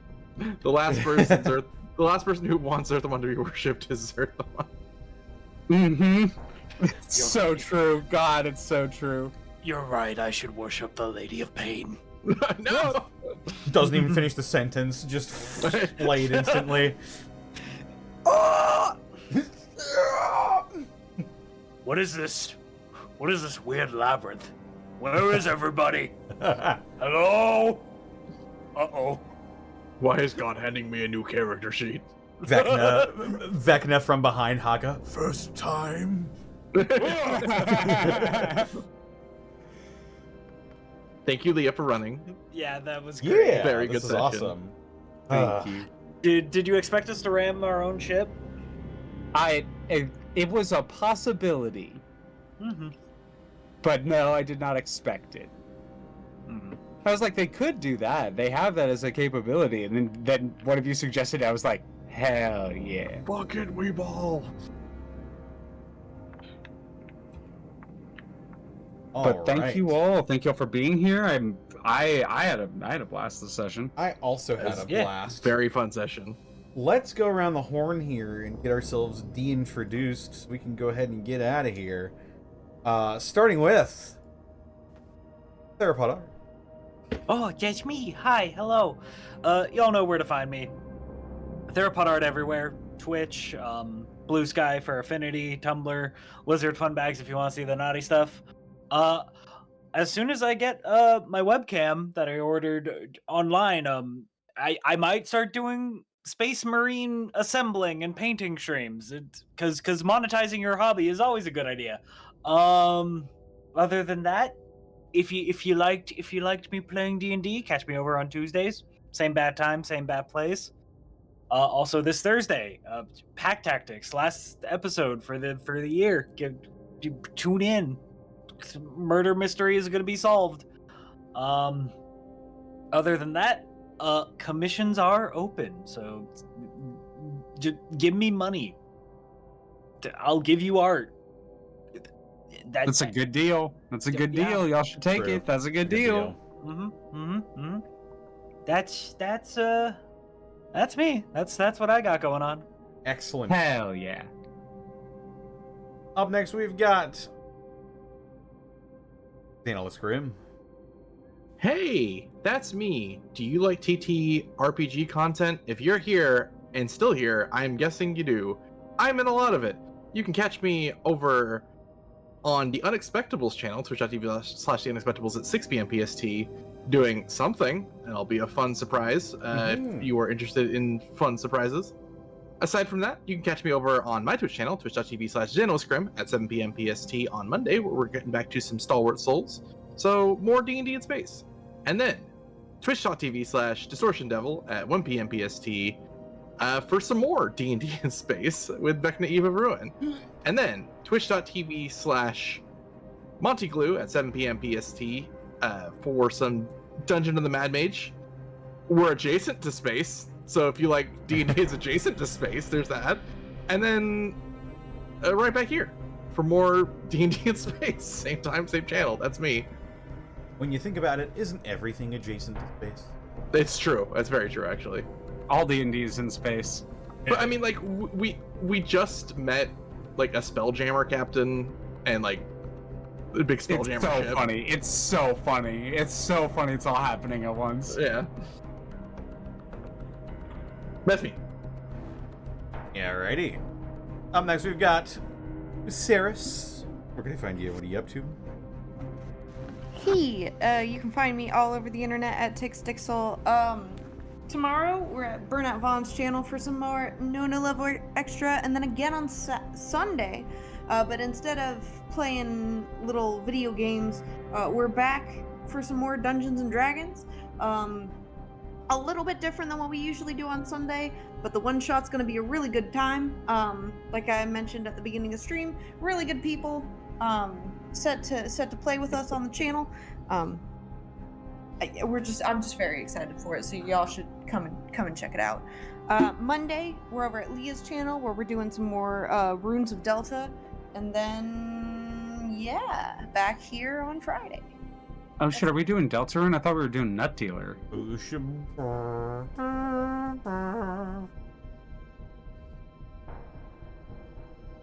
Thank you, Saris. Yeah, thank you. And of course, we couldn't have this session at all if it weren't for our wonderful GM, Amusing Thalia. Hi, I do this here Do-do. on Fridays. I do. I'm gonna kill myself. I do this here on Fridays. I am on Vaughn's channel on this Sunday, as well as other Sundays, every other Sunday, in fact, to be exact. I deal nuts on Monday.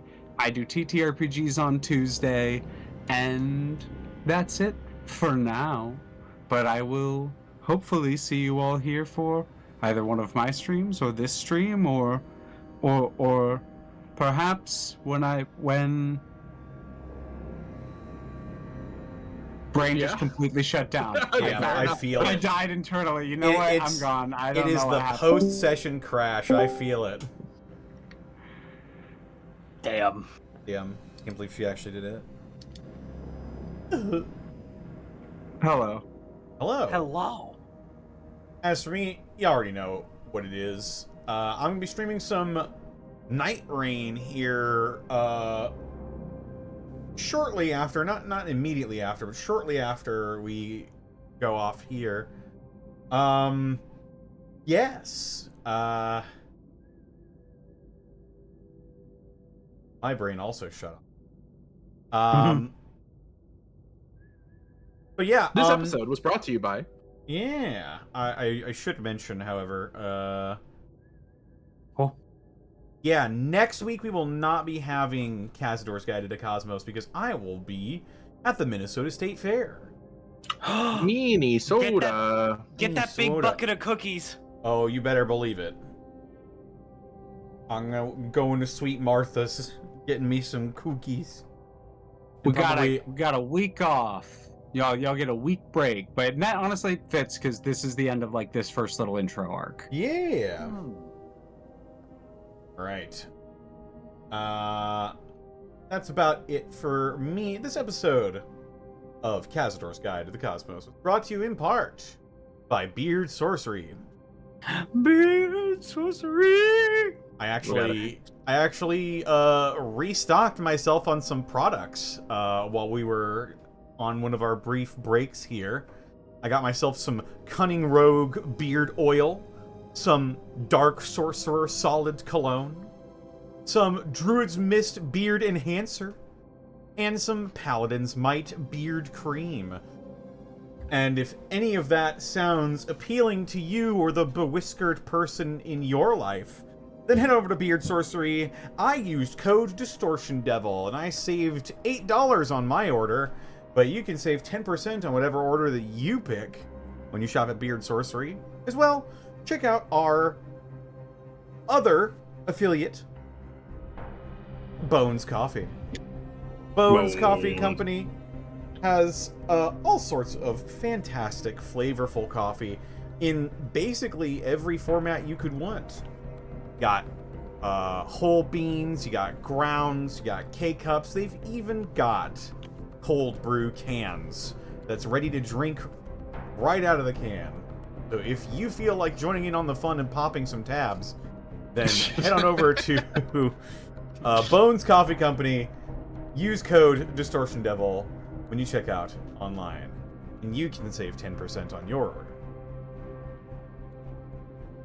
And of course, we couldn't do this week in, week out without bits and subs from viewers like you. Bits and subs. Golden Viking Tech, thank you for the sub with Prime. AV Shien, thank you for the raid with the party of 2. Something Witty Gaming, thank you for the raid of the party of 34. And Good Philip golly. Chanter, thank you for the raid as well.